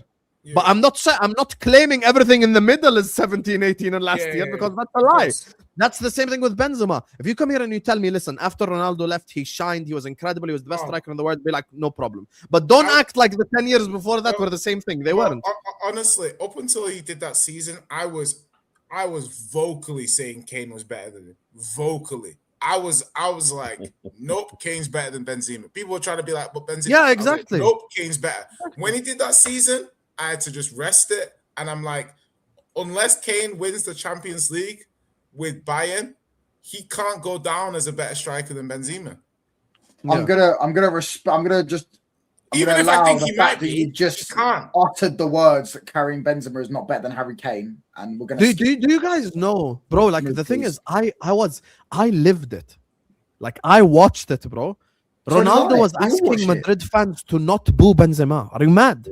He was giving him pity penalties. But that was the season I'm talking about. That's the all-time best striker. Yeah, why do you change the narrative? Hassam, that season, Ronaldo was also bad. He also went 4 goals in 4 months or something in the league. He also had a bad season that season. He just stat-padded a load of goals towards the end. So then everyone looked at he had 20 goals. He was also bad. Benzema and Ronaldo were bad that season. That was the one bad season of Benzema. In my opinion, Benzema was the most improved. Salah, many work.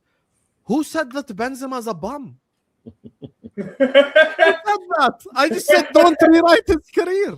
And also, I don't rate Firmino that highly anyway. Like, I don't sit up here and go like, oh, Firmino's better than Rooney. Well, I've never said that.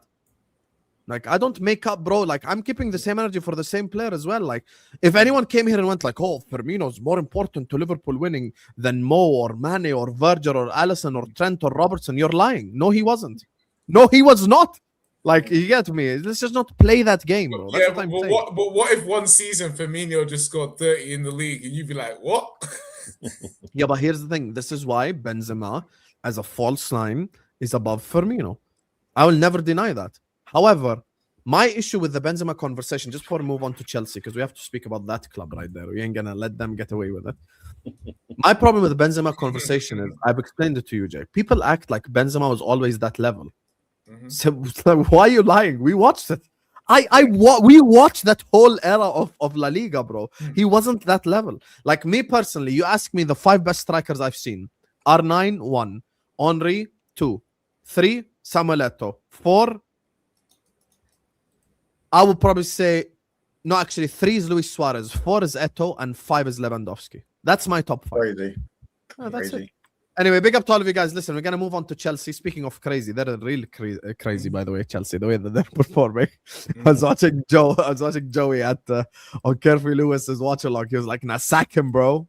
Hi, Joey. Everton 3, Chelsea 0. Like and subscribe, chat. Tell me your thoughts on Chelsea. I mean, I just felt like, like you said, I wanted them sacked because I think that my players are downing tools.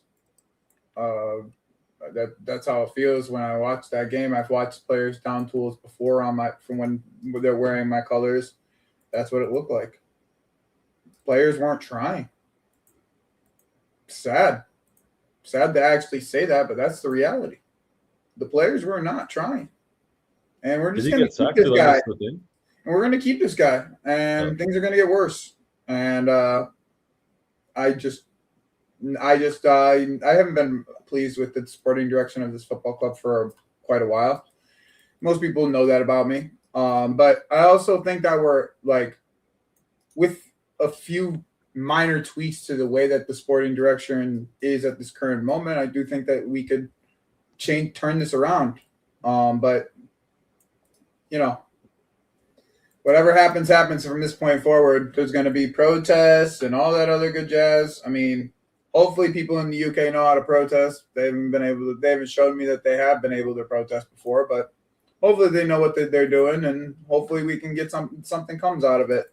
Because I'm just tired of these sporting directors keep buying the same kind of players when there's just clear deficiencies in the back line, and we'd rather spend money on players like Garnacho.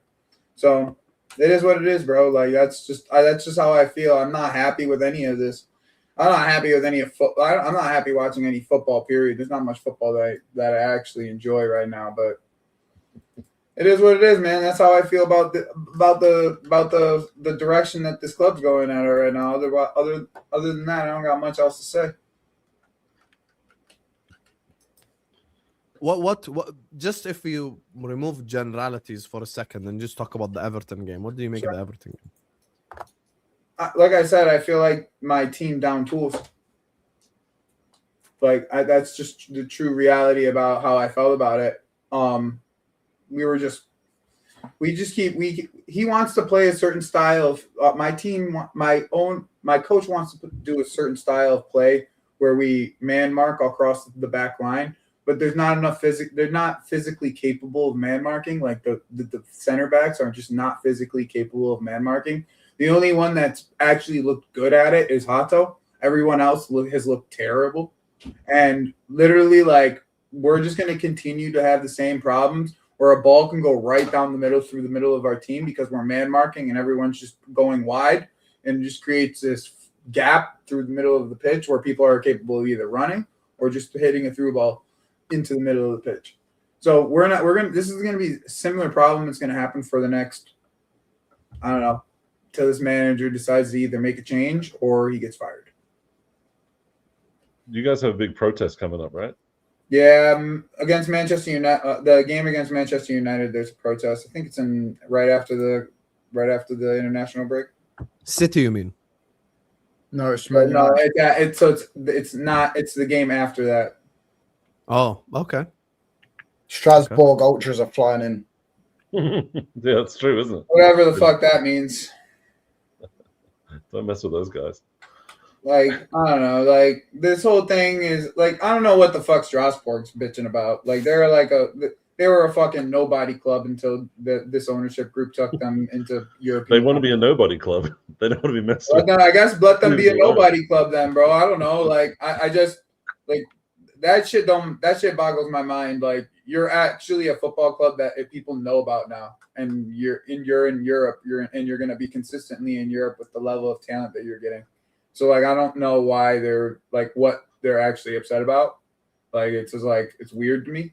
But they've probably seen the sporting director the same as you, and they're like, No bueno. Nah, they Yeah, just that's not they, French. they have different sporting directors, so it's not even the same. Oh, okay. So like that's my point. It's just weird to me. That point, like the whole sporting direct Strasbourg coming in, that's just it's weird to me. And the whole blue coat out thing is like I'm a realistic individual, right? Like I when I sit here and I speak about things, I don't necessarily sit here and say, "Oh, I want them out. The owners out. Get them out." Like, bro, like if realistically, like what is it gonna take for you to actually get the owners out logistically? Like, what is it gonna take? Like beyond the protest, what does it take, right? Like, and there's a lot of things that these people don't want to do to get this to make it happen. Like, if you ask any Chelsea fan, like a match-going Chelsea fan, right? If you ask any match-going Chelsea fan the question, would you do a protest? Would you protest not going to the game?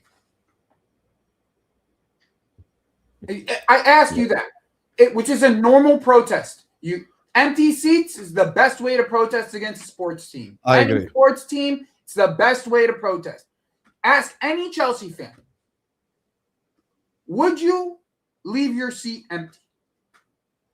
Not one of them Chelsea fans will tell you yes, and every single one will give you some fucking excuse about how they want, it'll be, so if it's not me, it'll be somebody else. It's like if you actually want to hurt them, we have a small stadium. If your group of you fucking fans who are match-going fans, who are season ticket holders, decide we're not going, we're keeping our ticket, and nobody's in the. If you want to go for the first 20 minutes and leave, none of the Chelsea fans would do it. So, like, how badly do you want these people out?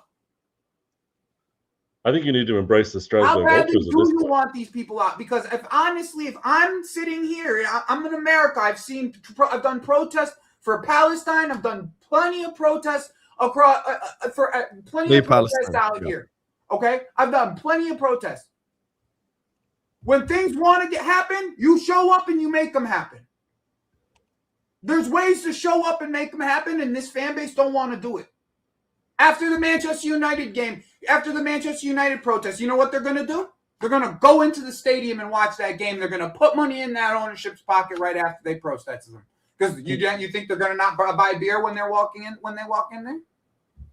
No, they are. And they're going to sing that horrible chant, Chelsea, Chelsea, Chelsea, Chelsea, Chelsea. Well, I mean, there's been like people online who have made good recommendations, because you know how like people are attached to their football club and they always want to go to the game and blah blah blah.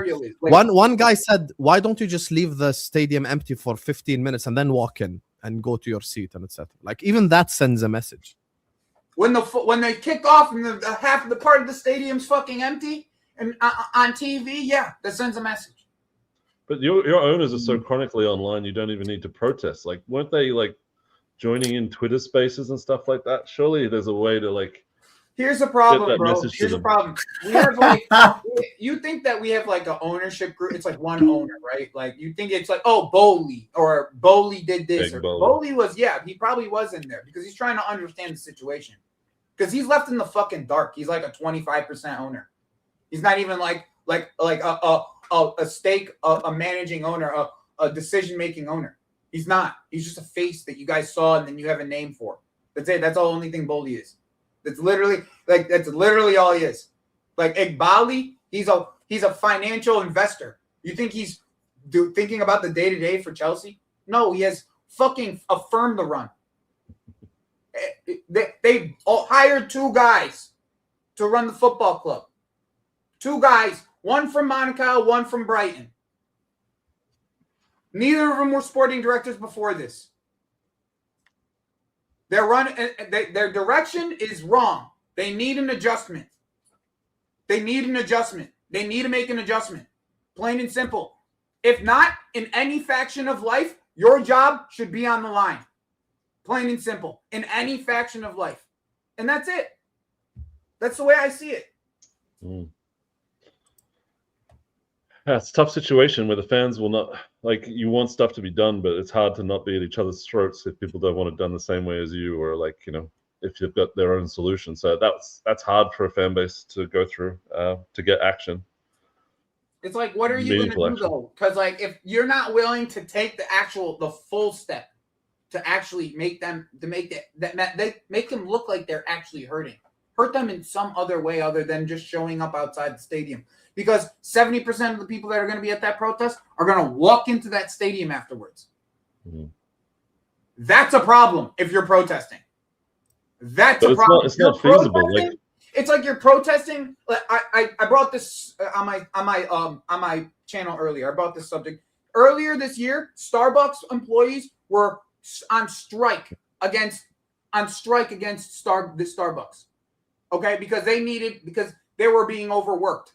This is true statement. Go Google it. You think I'm lying? Go Google it. Across all of America, Starbucks employees were on strike. It's like going on strike outside of Starbucks. They were sitting outside the Starbucks, and then 15 minutes later, they just walk in and start working.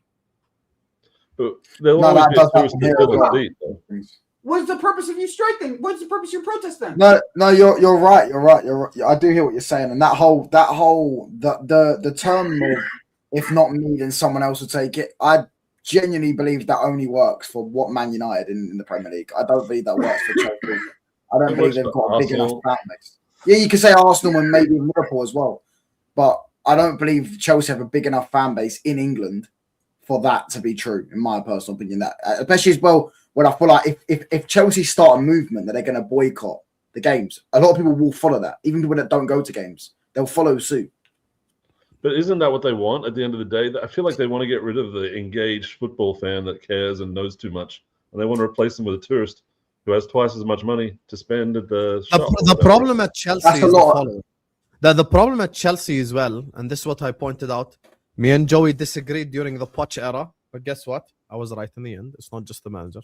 Me and Joey agreed during the Maresca era, pro Maresca, and now with Rosenior, like at the end of the day, they've said they're not gonna sack the guy. Mm-hmm. Like that's the thing. So they're kind of in a position where the thing is also, bro, is they said the same shit about Potter, bro. They said the same fucking shit. And 2 weeks later, his ass was gone, bro. Like. Do you think the fact that he has a long-term contract makes it different, though? No, he has an exit clause. They literally said when he fucking signed, he has an exit clause. Like they put it out as a statement that he has an exit clause. So once again, none of this fucking matters. They're just once again, it all stems from just not supporting the one manager that did something for them. Like Maresca actually did something, and you didn't support him. He came out in front of everybody and said, "I need a center back." He went out in front of the world, went on with the mic in front of him and said, "I need a center back." And they proceeded to go buy 2 wingers who were under 21. Oh, so I don't really know what else to say. Ever since that moment, we've been fighting an uphill battle. Literally ever since that moment. Jude is gone, eh? Is that true? I saw that it was going to happen. He was going to leave by mutual consent. Did they tweet it out, or is it just? Oh yeah, Twitter is gone. Twitter is gone. Yeah. I was just thinking about Spurs because I was like, which club is the worst ownership? Is it Spurs or is it Chelsea? But I think Man United have something to say about that. We've had the owners pouncing $2 billion off our Man United for the last 20 years. I just don't even think it's not. So you're on mute, bro.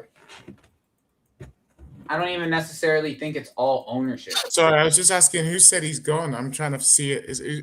I'm trying to look for it earlier today. No, that was a rumor though, Joey. That's not actual confirmed. This guy's saying it's confirmed. Interesting. He's a Spurs fan, so I trust him. But yeah, I can't see anything either. So maybe it's not true. I'm not seeing it. It's Donna Cullen again. Sends a goal, then it's not a reliable source, then, mate. Hey. Yeah, I mean, I'm something like that would have been reported by Ornstein or someone like that. That's the first place I look. The thing is, let me ask you, Joey, one last question, then we'll wrap up. Where do Chelsea go from here? Like, how do you get out of this mess? Because you're an intelligent man, and you know it's not just Rosenior. Let's be honest, right. It's not just Rosenior. Okay, so how do you get out of this mess fully? Honestly, like you hire someone that has who is going to change the sporting direction, the sporting direction of the football club. Okay, like it's not as stringent as, oh, I have to get some young player. I have to. Like, there's no, I have to buy a young player. I have to. No doubt. No if, no ands or buts about it. I have to buy this young player. No, you don't. We don't need to buy any more young players. We have plenty of young players. Like, that in itself can make a big difference.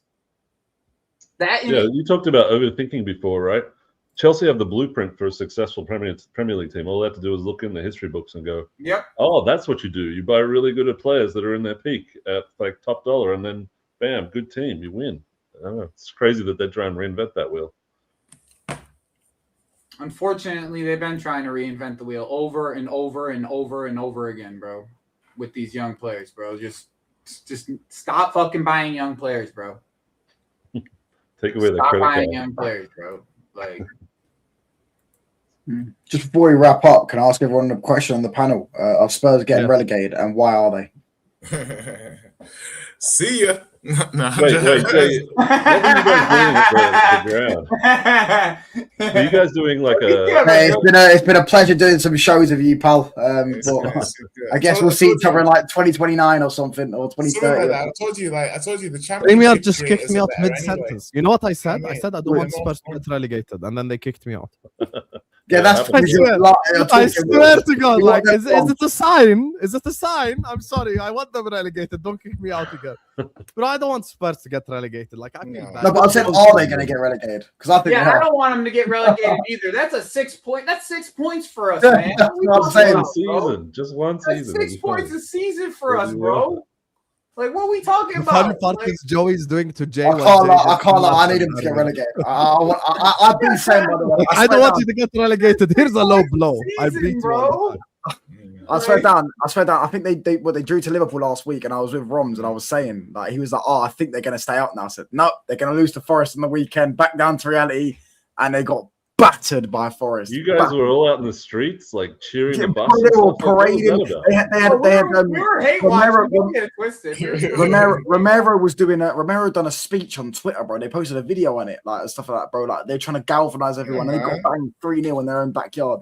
Oh, please! I need them to go down. That's line. Let me ask you something. Would you take anybody from Spurs if they? Come on, man! You know, you guys, you vultures will call us crap now, and you all. Hold on, Joey. Jay, I'm saying yes. Don't say. I know. But you take 3-4 players from us. Liverpool needs Kudus. No, but Touchline, I'm asking you. Would you take Joey, like, so what? I could sign any. I have a blank checkbook. I mean, yeah, Spurs are going down. I mean, they have relegation clauses on everybody. I'm sure. Like, I'll be honest. You know, if I could get any one of their players, if they go down, you can get all of them. Buy one, I would probably take. Buy one, get one free. I would probably take absolutely no one. To be honest with you, there's a reason why they're getting relegated. You're a liar. How am I lying? I'll be honest. Robertson got relegated. Wijnaldum got relegated. Not even like a small Bergval, little cheeky Bergval. To be fair, I do like Bergval, but I don't need Bergval. Hold on, let me explain my point. I do like Bergval, but I don't need Bergval. He wouldn't be star, and I'd rather get extra. I'd rather get a better midfielder than Bergval in my team. But you do need like that. Solanke maybe as a backup striker. Maybe Solanke as a backup striker to Sesko. Oh, look at him. He's looking at this. Okay. Other than that, same question. Husam, same question. From Spurs, I will probably. I'm going to ask you too, Arsenal fan. I'm sorry, I keep forgetting your name. My apologies. I'll probably take Jed Spence and Van de Ven. I take Van de Ven.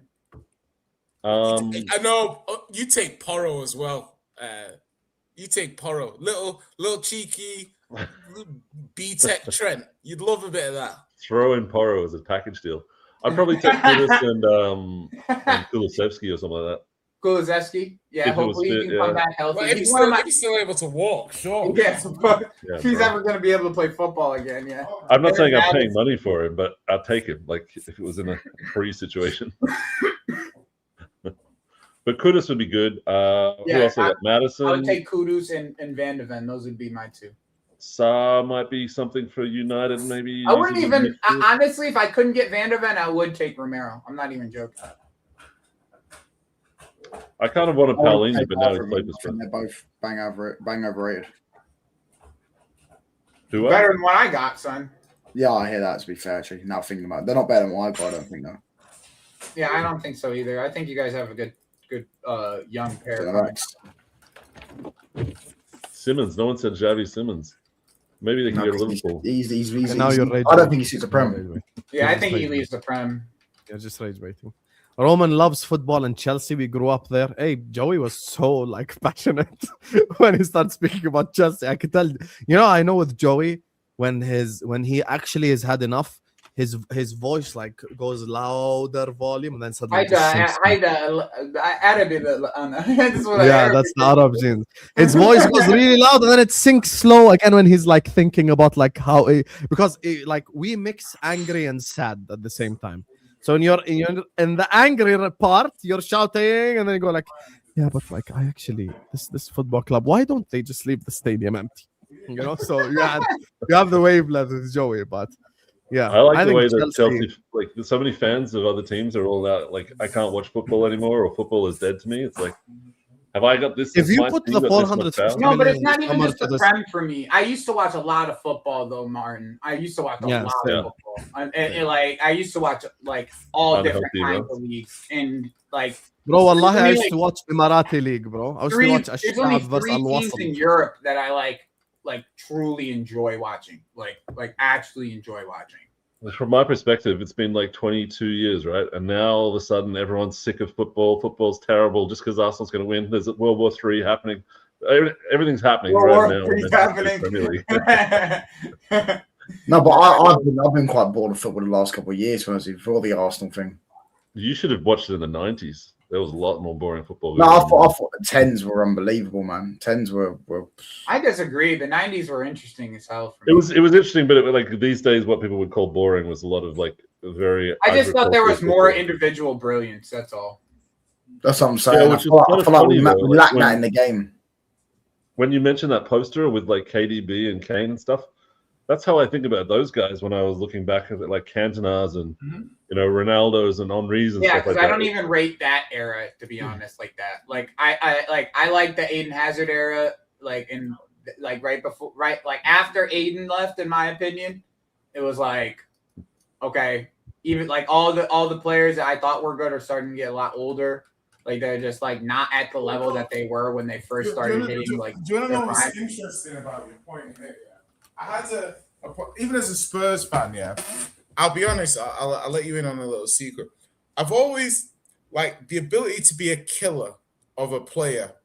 Like, it's a thing I looked at Kane and I felt he didn't have it. I feel like he's gaining it at Bayern, but I remember watching, like, Vardy in that Leicester season. And I remember just watching him being like, this guy's a killer, you know. Like, I never thought like, oh, he's better than Kane or anything. I'm just like, this guy is a killer. The guy was scoring 30-yard half volleys. Yeah. Was that against Liverpool? Yeah, it was against Liverpool. I remember it on Wednesday night. Oh, yeah. The half volleys.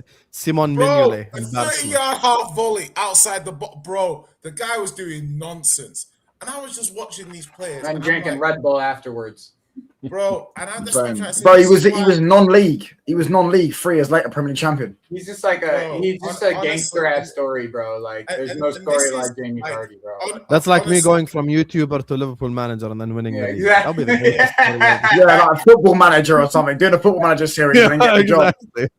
Yeah. Like, anyway, look, let me just that's what Will still did. He did that. Yeah.